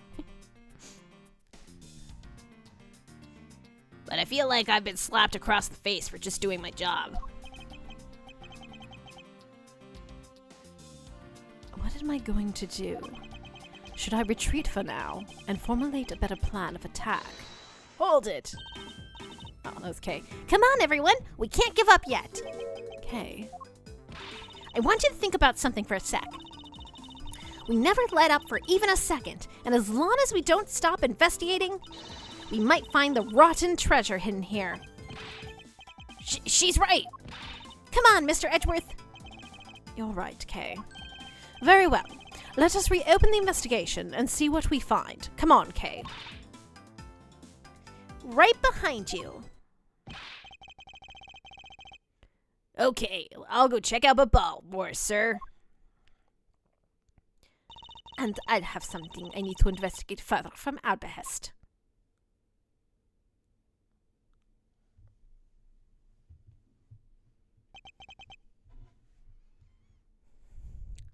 Now then, before I gather any more information, I should do a bit of housekeeping. We're removing shit from our inventory already. Begin investigating! Master Alba seemed agitated over something. I wonder what it is. There are two special circumstances that surround the ambassador. First, the embassy itself has extraterritorial rights. If something happens to an Albastian soil, we are unable to legally prosecute him. Cool. It sounds like the embassies are a perfect place to steal whatever you want. And Meta Damask, too. Run a smuggling operation and make counterfeit bills, apparently. But I thought all the counterfeiting was done by Mr. Cochin and Babal. Yes, he apparently used the embassy's coupon printing press to do it. But it's the same story over there anyway. Babal's also has extraterritorial rights. Which brings me to my next point. The ambassador's extraterritorial rights. Those rights are effective even in our own country. Really? No matter what happens, he can never be tried in our courts. He retains some very special rights indeed. Basically, no matter what wrongs he may commit, we can't bring him to trial here. So I guess we really don't stand a chance, do we? We might stand a chance if we can somehow nullify either one of his special rights. Okay. Well. On the orders of the Alba ambassador, no one is allowed to enter Albahest. But I thought the lady with the whip passed through here not long ago. She's from Interpol and had the proper paperwork. So while I was reluctant, I had to let her in. Sounds like Francisca's alright. Besides, if I didn't, that whip of hers... Yep, definitely Francisca. Okay. Flowers were sent by a variety of people and businesses to celebrate a goodwill event. The events of the Steel Samurai... even the Steel Samurai received some flowers from the ambassadors. There's so many bouquets here. It's like a wedding ceremony. I believe the flowers for those are for slightly different reasons. What do you mean? This event was supposed to be like a wedding between Albahest and Babal, right? Actually, I believe they're more in a state of divorce. Okay then. This event was supposed to be their remarriage ceremony. I suppose you could call it that. This was taken just before the two ambassadors gave their bouquets to the Steel Samurai. Oh gee, what do I see there? Wait, is it just my imagination? Or is there something in this picture that I've seen somewhere before? I won't rest until I've inspected every suspicious nook and cranny. Look at this flower! It appears to be a bouquet of Persian, I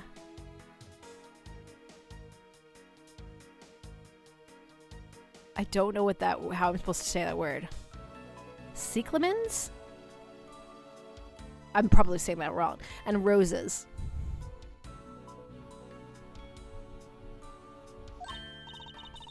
Wow, you even know their exact species.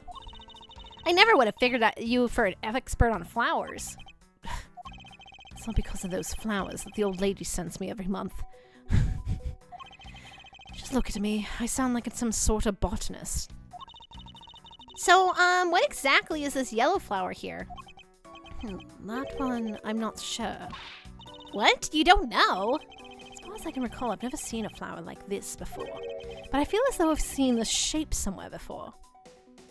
Deduce. What could this be? What could it be? It's almost like I have a thing with a handle that looks like that. Babal's national symbol is a butterfly, and Albahest is a flower. It would appear that someone is employing the old hinder tree in the forest trick. Okay, but why would you let the handle stick out? It clearly doesn't actually look like a flower. Like if obviously in this drawn image, sure, but like it's made of metal. Oops, that's not what I meant to hit.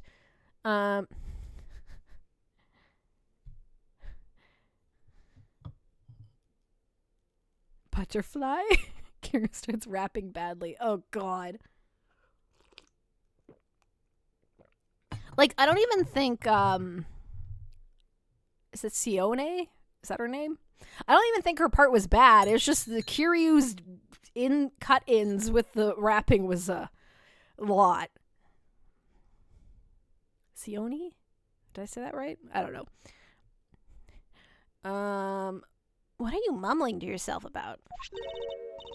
Wait, what? The handle of this knife! Sonhee. Okay. Yeah. It's spelled Sonhee though. Okay. That would explain it. Yes. It is handed. It's the handle that was supposed to be on the blade that killed Mr. Kochin. She's Korean. That makes sense. Like, that's definitely a Korean name. The weapon that killed him was carried through the Theatrum Neutralis in the very bouquet Ambassador Alba's carrying. It's like how Zhao is pronounced Cho. Because he's Chinese. I see.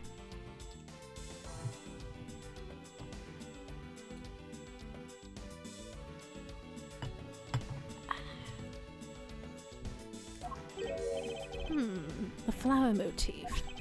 It looks like one of the flowers on the petal is missing. Oh, take a look at this weapon itself. It's missing the exact same petal. Yes, Kate. Then the knife in this photo is most definitely the same as the murder weapon. Look at that. We found that.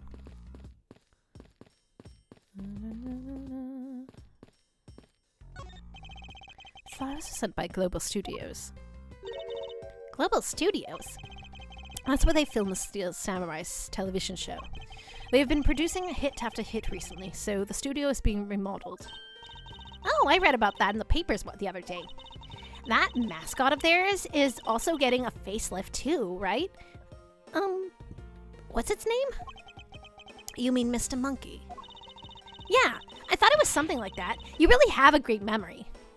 Returns with chicken stew. I mean, being fair, we only know it's a knife because we know theirs is a knife. I guess. But Kay also knows there's a knife.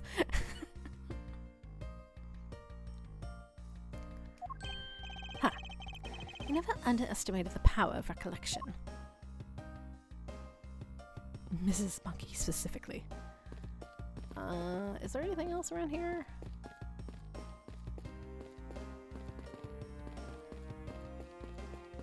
Can I go in Babal? Hello, and welcome to the Embassy of Babal. I'm sorry, I don't really need to enter your country at this time.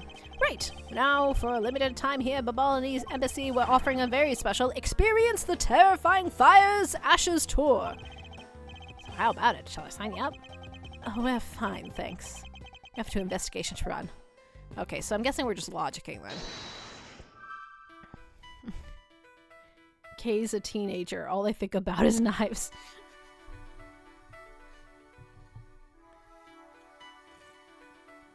In Kay's case, it's actually shuriken because she secretly wants to be a ninja, but it's not actually a secret. There's an embassy is undergoing renovations. And he doesn't want us to investigate them, maybe? No.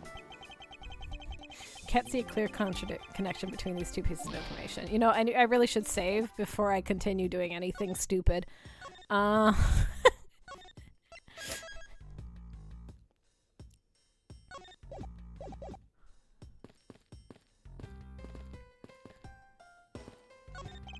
can see the Babalinese embassy, which is undergoing major renovations. From the room expansion to the garden upkeep, it looks like a lot of construction going on. Mr. Peleno said that all this work is really hard on him. He said that since Mr. Kochin passed away, that maybe I could work part-time for him. She's got a real chummy with the ambassador. What can I say? I just have a good nose for money. Okay, I don't actually think there's anything else to investigate. I guess there's this thing back here. What is this? It's a backdrop they used for the Steel Samurai stage show today. I love the climax of that show. Steel Samurai Sushi Slash. That was the first time I'd seen that special move. Well, the Jamming Ninja stage show's climax was much better, of course. Was that a fact? Oh no, they're gonna fight! That scene where he sang for Princess Misola and gave her those hair sticks? I could totally feel the love there in my heart. Okay, well, obviously Kay prefers Jamming Ninja because it's more shippy. Perhaps the Jamming Ninja is more popular with the female audiences. Don't shame people who the female audience for their enjoyment. They get enough flack for that. I say that like I'm not part of the female audience or anything.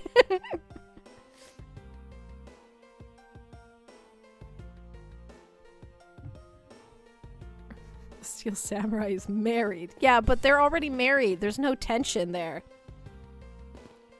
That's boring, Captain. You should know better. Ships need to have their highs and lows. It's on a cruise.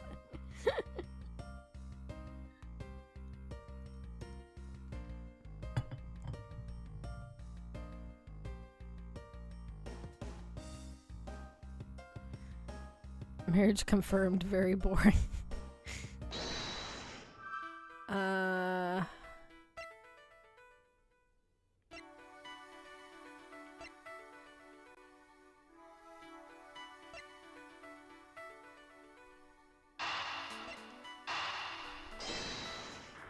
Do this part? No.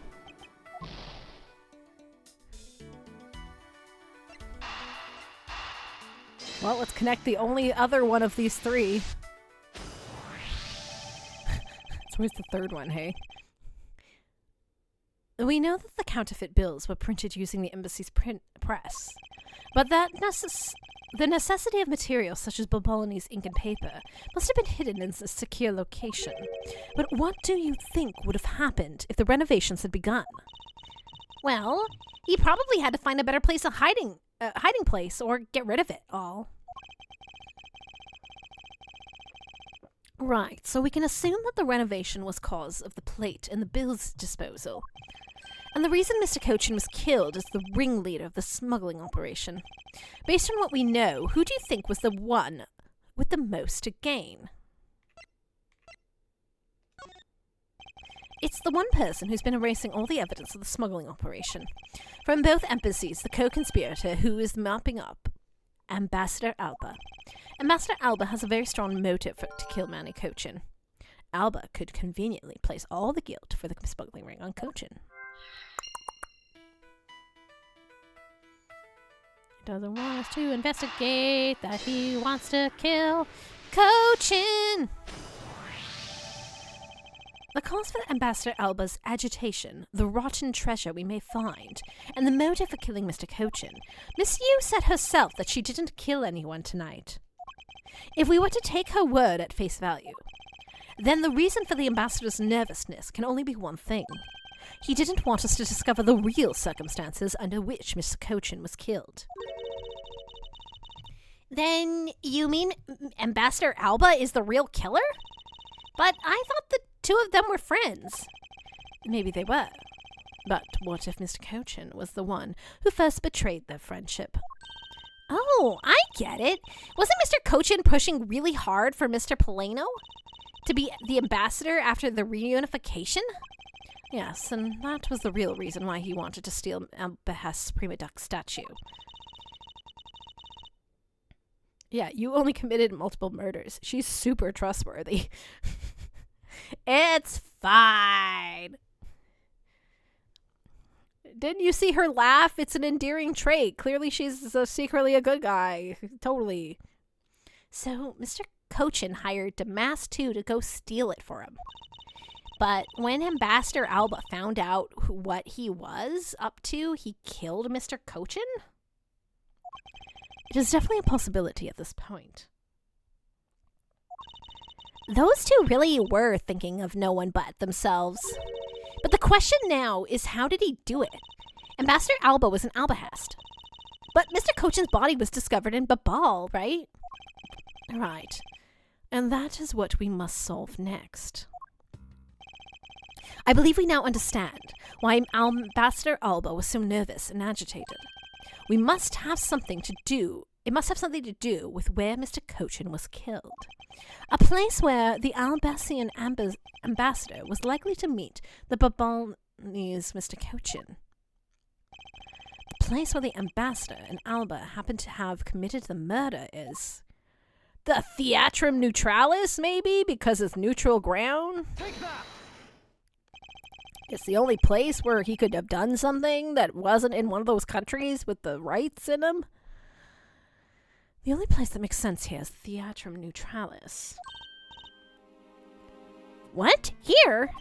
The Goodwill event was being held here today, correct?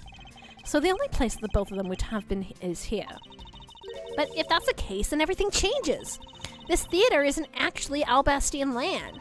So that wipes out one of those extraterritorial rights, right? It makes logical sense, in which case it is the reason for us to investigate further. So, what should we check out? Let's see. I believe we should check out the immigration records for both Albahest and Babal post-haste. Babal's records should be easy to obtain. However, the problem is with Albahest. I wonder if they would allow us to see their records, despite the order to vacate. Objection! It's okay. Francisca's on it. I assume. I'm already one step ahead of you, Miles Edgeworth. Francisca! I have here the security footage from both the Albahest and Babal. You would do well to take a look at its contents. Security footage and data jotted down in my organizer. You move fast. Avant Karma strives to be perfect in every way. It's not my nature to keep retreating like this. I took the liberty of looking over Babal's investigation report as well.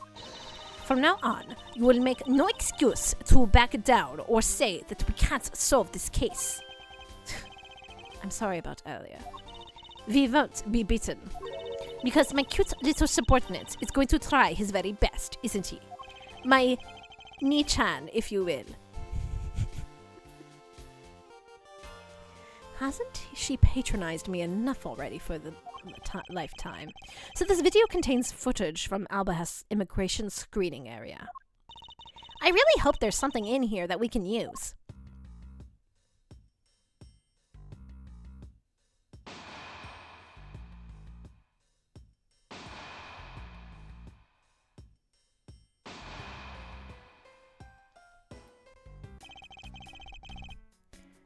Which minute footage should I examine? This one, I guess? So there's no one here.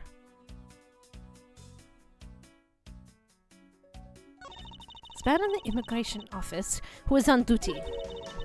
He's making a really scary face, even though there's no one around to see it. I wonder if he's just grumpy sort. Although that wouldn't do much for tourism. Hey, he smiled just a little now. I wonder if he recalled something funny. Well, even if he did, he still had a hard glare in his eyes. It would appear that he was born with stern-looking eyes. Rather fitting for someone in security business, I say. Why are we talking about this? I'm sorry, I picked the wrong photo.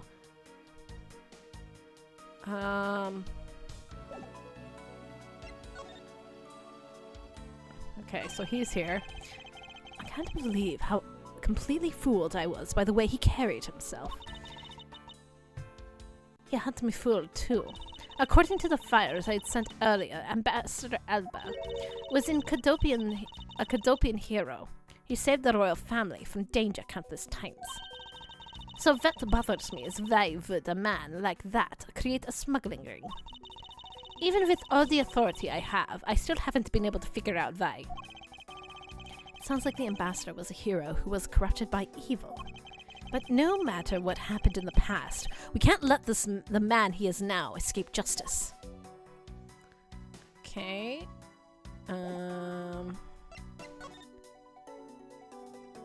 Oh, golly gee whiz. What's going on here?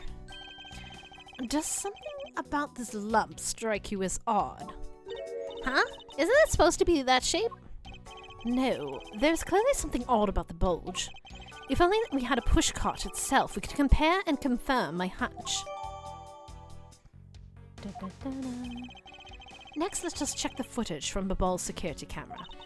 I hope it shows us something good.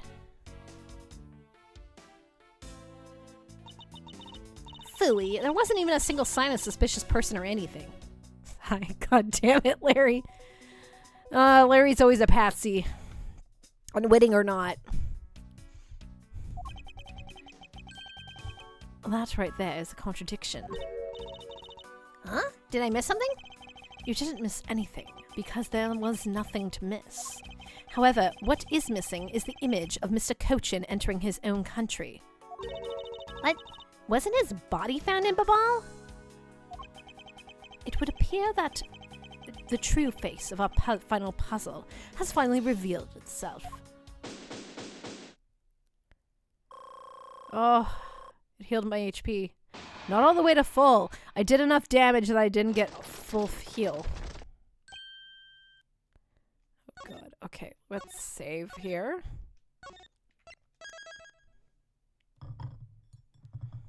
Like, there's no way I finish all of this tonight, right? Like, I assume there's still enough left over that I definitely won't finish this tonight. But I probably will finish it next time.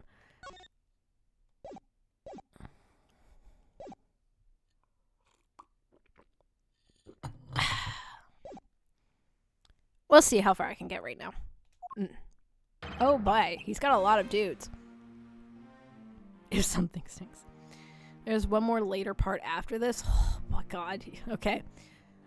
We'll see how far I can get. Maybe I can finish this part and then the last part will be all together. I'm on pace down next time at least. Yeah. Ambassador Alba. I thought I'd asked you and your group to vacate the premises, Mr. Edgeworth. Actually, I thought I should let you know that this theater sits on my country's soil. You've had your fun, and I've enjoyed our little game.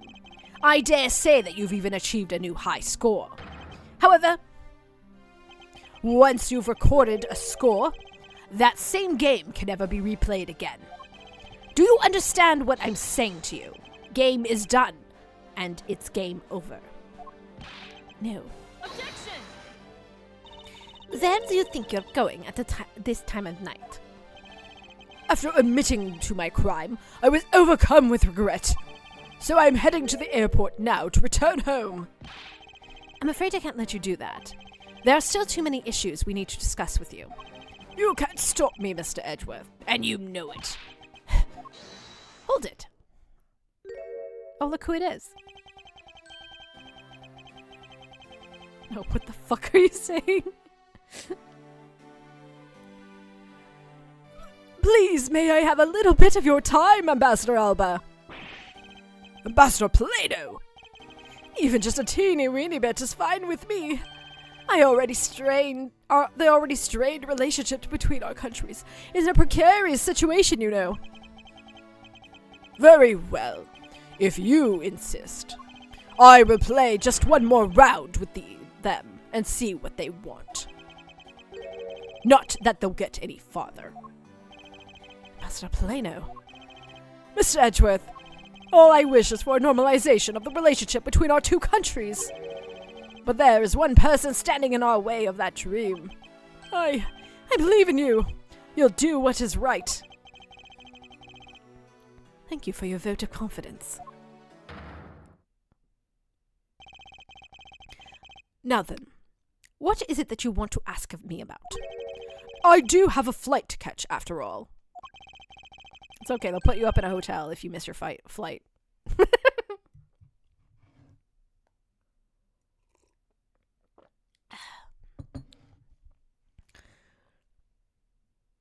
So, I'm afraid I'm going to have to limit you to just one question.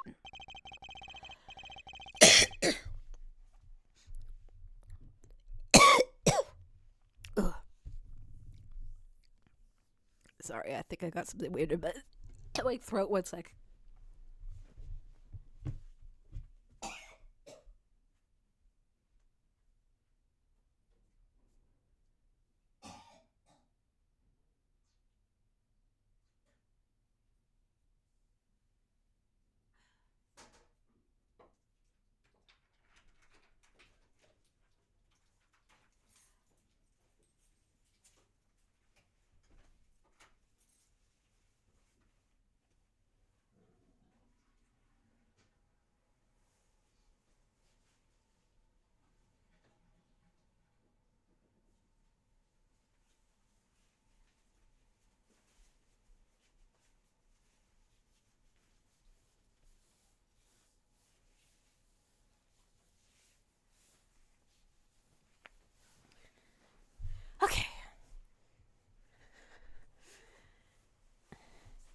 That is more than enough, because I only have one question anyway. I want to hear your alibi about how you couldn't have killed Mr. Manny Cochin. Oh, I see. You seem to have a good hand this time around.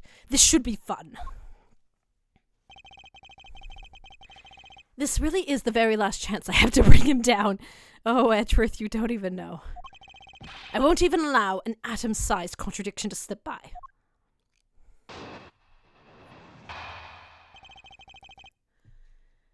Ambassador Alba's alibi. Frankly, I still don't understand why I'm being placed under suspicion here. Under your hypothetical scenario, Mr. Cochin and I were fellow smugglers. But to get to the point, I was in Albahast the whole time. So, it's simply not possible for me to have killed him in Babal. That is my alibi.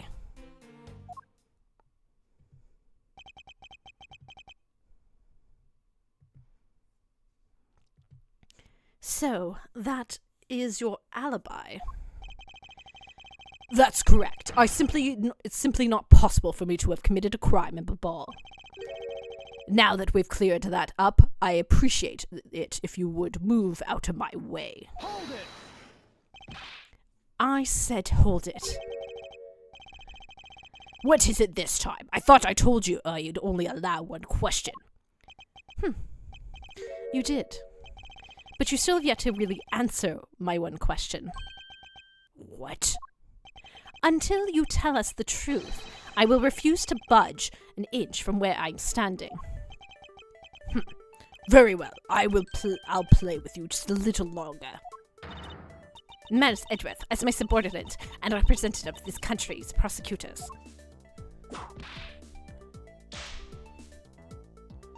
You are forbidden to lose. Of course.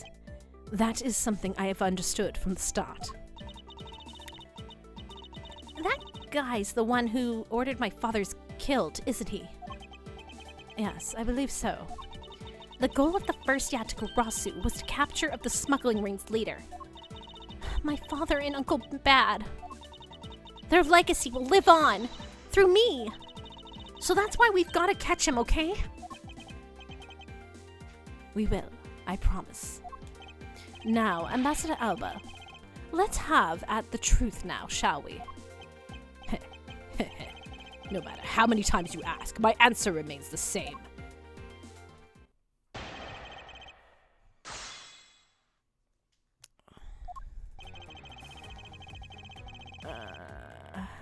Okay, I don't know.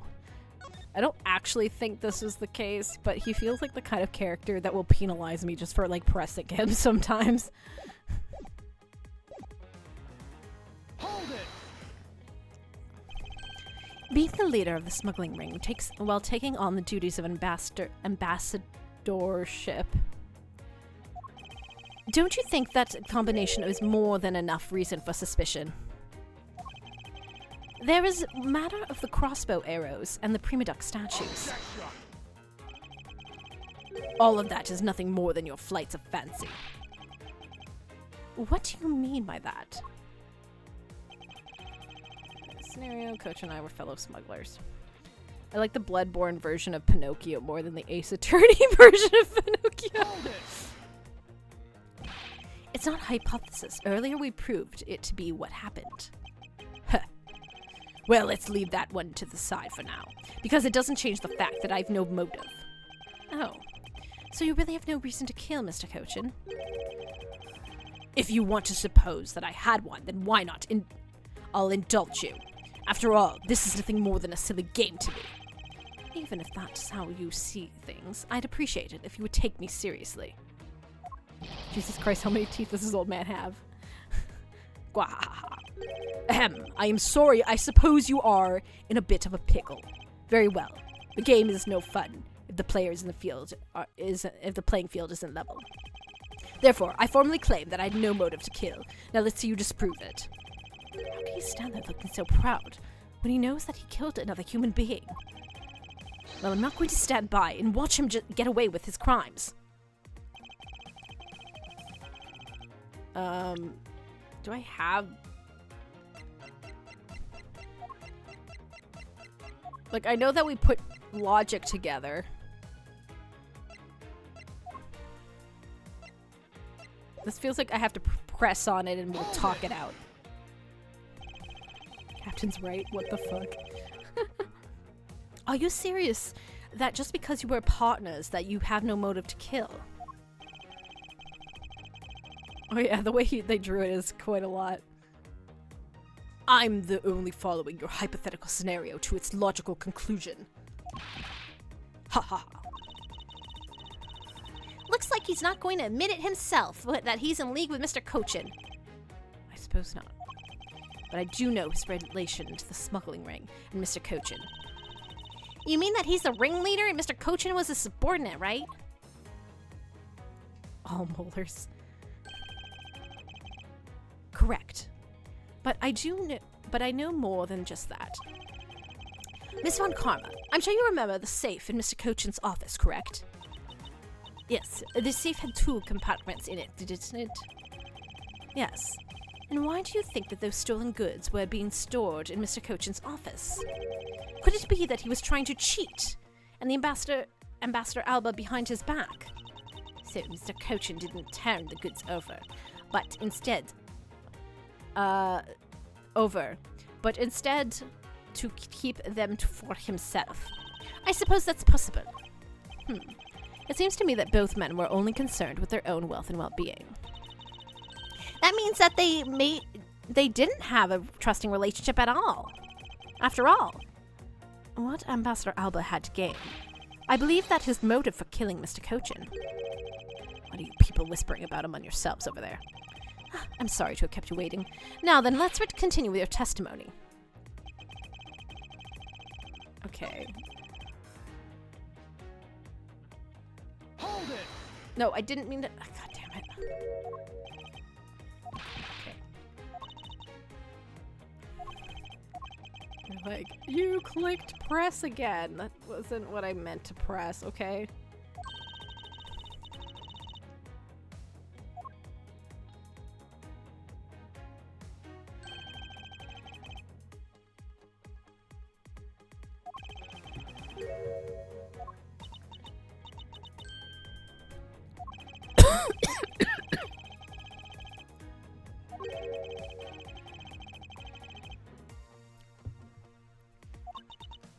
I meant to go present, but okay. Yes.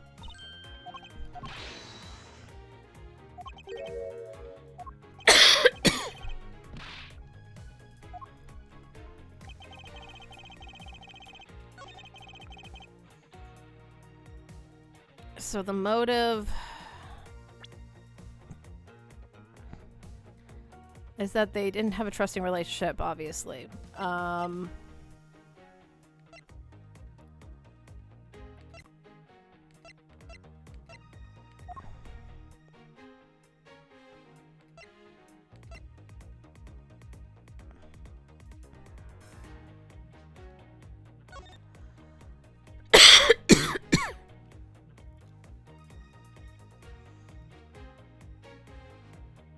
This is a request to steal the statue. Right, because Damask was there because he was hired by Manny. Okay, understood. Objection!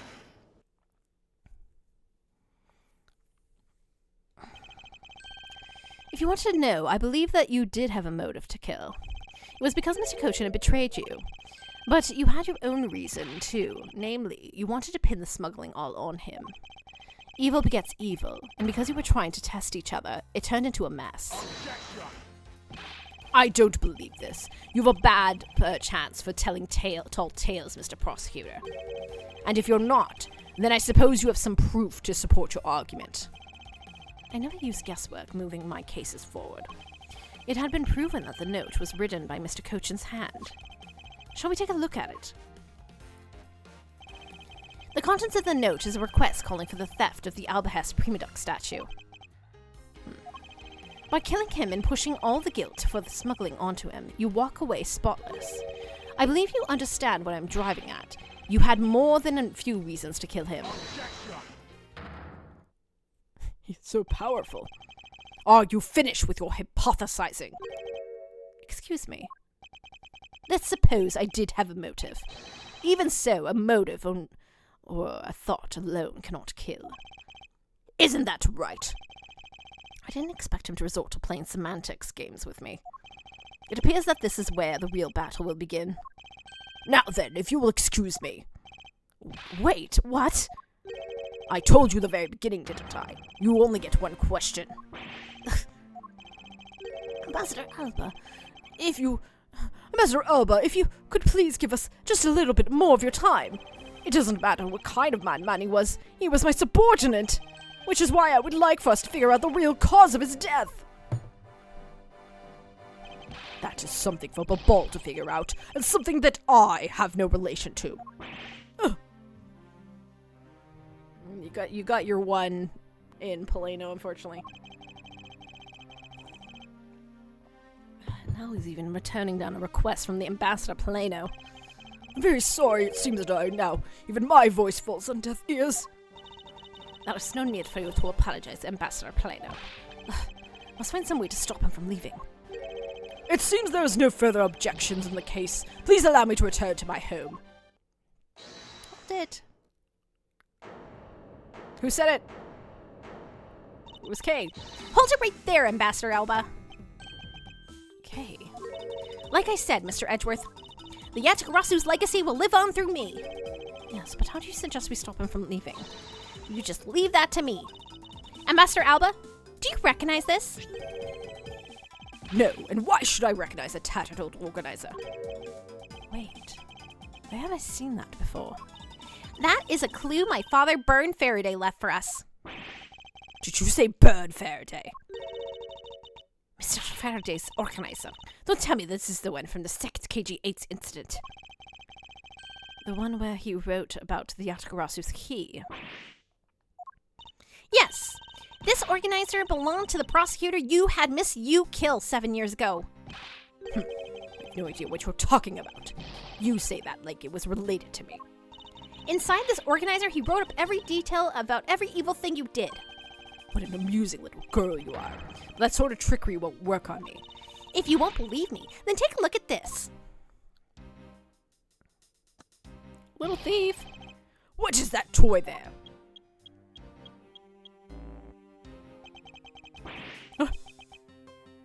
That's... This thievery device was used by the Yatagarasu, or rather, by my father. 7 years ago, he used this when he snuck into the embassy. What? These two pieces of evidence that hold information the Yatagarasu dug up on you, if you go home now, I won't hesitate to send it to all Albahest right behind you. Little girl, get to the point. I want you to go up against Mr. Edgeworth one more time. If you win, then I'll hand over these two pieces of evidence. Yatagarasu, even ever a thorn in my side. Okay, does that organizer really contain any information on his dirty dealings?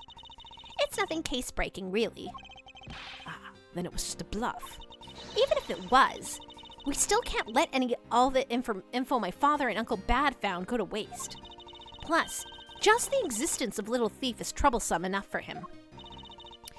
Those two pieces of evidence, aren't they keepsakes of your father? It's okay. I believe in Mr. Edgeworth. He'll come out on top in the end.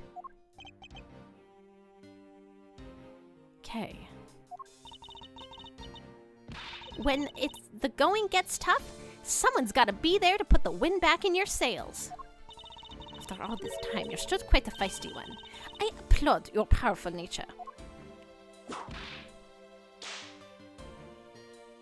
I refuse to lose this too.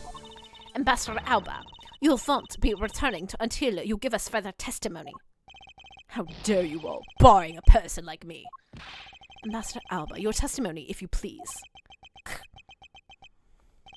How many people does it take to stop an ambassador from leaving the country? All right, but this is absolute last. Okay, sure. Then, even if you have all the powers of the Ambassador Polano's office, you won't stop me. I can't let this opportunity Kay has created for me go to waste. Alba's Alibi Part 2. The last time I met with Mr. Cochin was here at the Theatrum Neutralis. After that, I was in Albahest for the rest of the time, as I stated earlier. In any case, I did not see Mr. Cochin again after that. So, you see, there is no time span in which I could have killed him. Wouldn't you agree? Now, since you people were practically begging, I'll allow you to question me. What an arrogant old man. Yes, but no matter. We can't allow this chance to escape us. I will warn you, though, you've reached the end of my patience.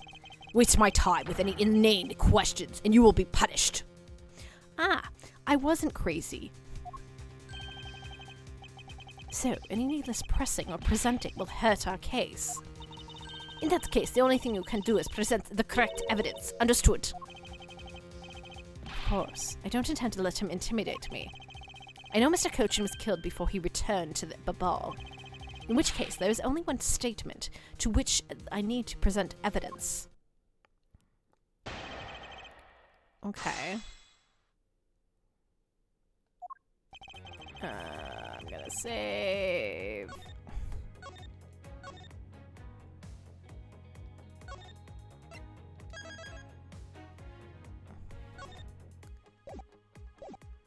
Okay. Alba has for the rest of the time.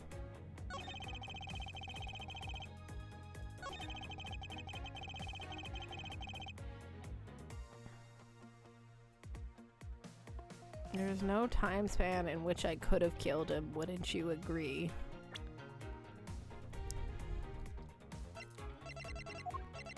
Okay.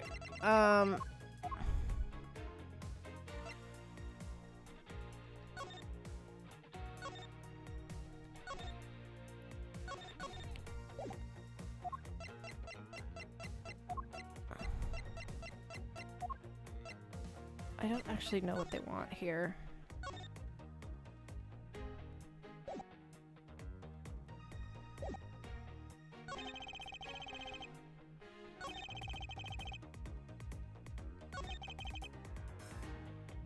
Here at the Theatrum Neutralis. That's when the show is happening, obviously.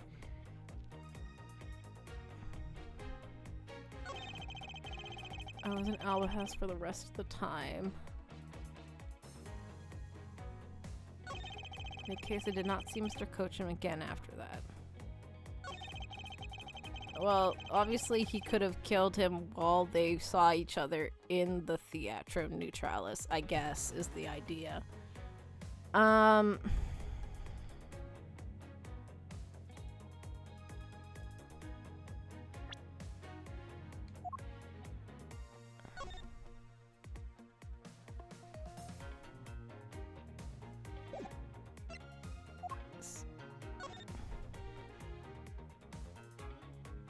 commemorative photo? That shows that when he had the murder weapon. Maybe that's what I have to show? Objection! Oh. Sweet. I was not sure about that at all. I'd like you to take a look at this picture. You didn't say it right, Edgeworth. You're supposed to say, look at this photograph. Look at this photograph. It's a rather nice picture, isn't it? It was to commemorate the restoration of relations between our nations. Oh, it's commemorative, all right. One that captures the proof I need to show that it was you who committed the murder. Come again. This is the knife that killed Mr. Cochin. I see that you recognize it, as well you should, for it was you who brought it to the theater. You hid it among the flowers that you were given to you give to the Steel Samurai, meaning that you killed Manny Cochin here at the theater. Grr, grr, grr. Gah, ha, ha. It's time for me to catch my flight. Objection! We're not through yet. Objection! It's game over for you, Mr. Edgeworth. But thank you for your entertainment. No matter how passionately you orate, the end result will be the same. I won't be returning to this country ever again. That's right. This man is an ambassador, and he has extraterritorial rights. No matter how hard we chase after him, we won't be able to have him tried in court. Yes, that's exactly the face you should be making. The face of a worthless cur. No.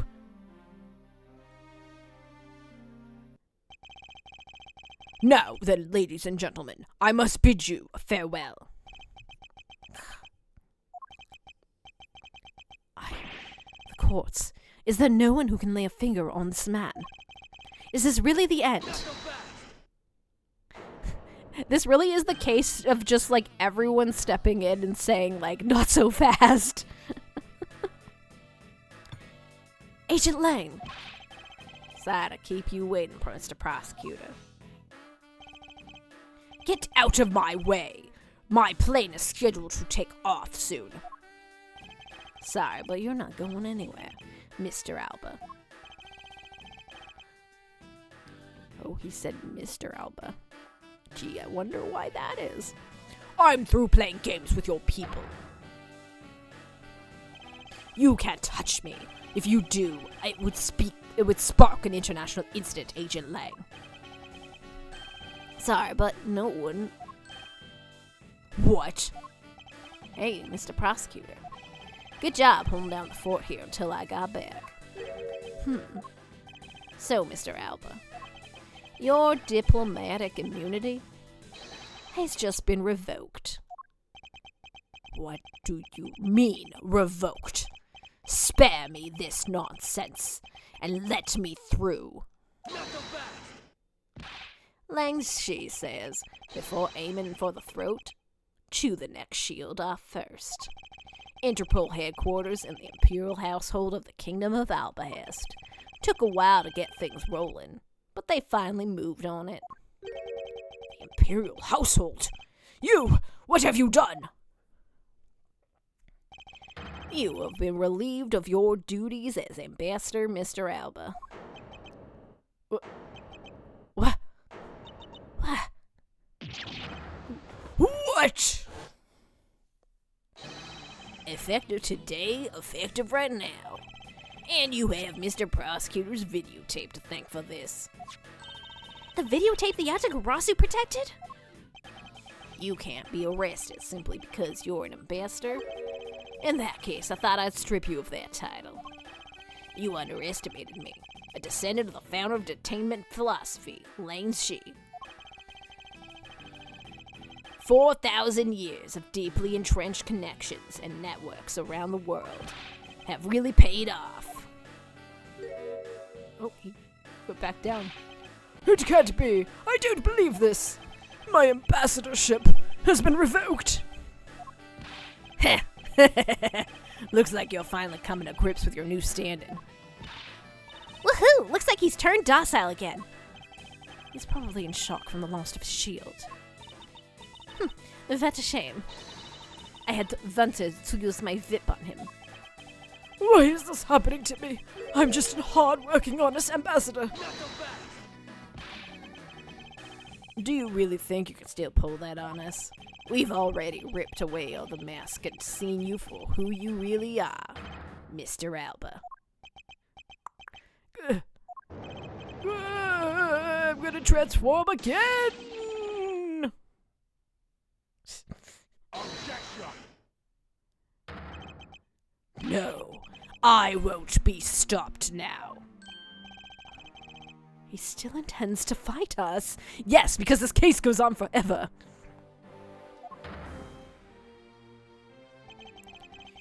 So what? If I am no longer an ambassador, you still don't have any evidence on me.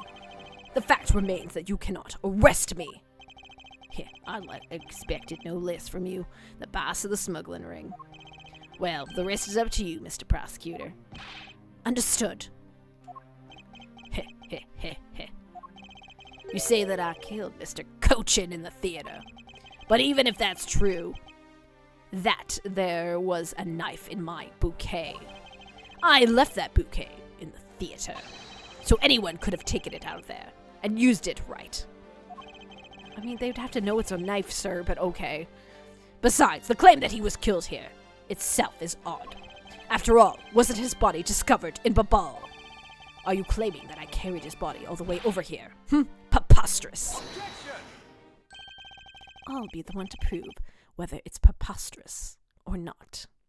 Okay, I think I'm going to stop right here, which feels like a weird place to stop, but I don't really have much longer anyway, and this is Edgeworth preparing to dive into dealing with him now that he doesn't have diplomatic immunity. So, I'm going to save. We made good progress. And I'm hoping next time we'll finally finish this game, and then I'm probably going to take a break from Miles Edgeworth, so we'll see what happens there.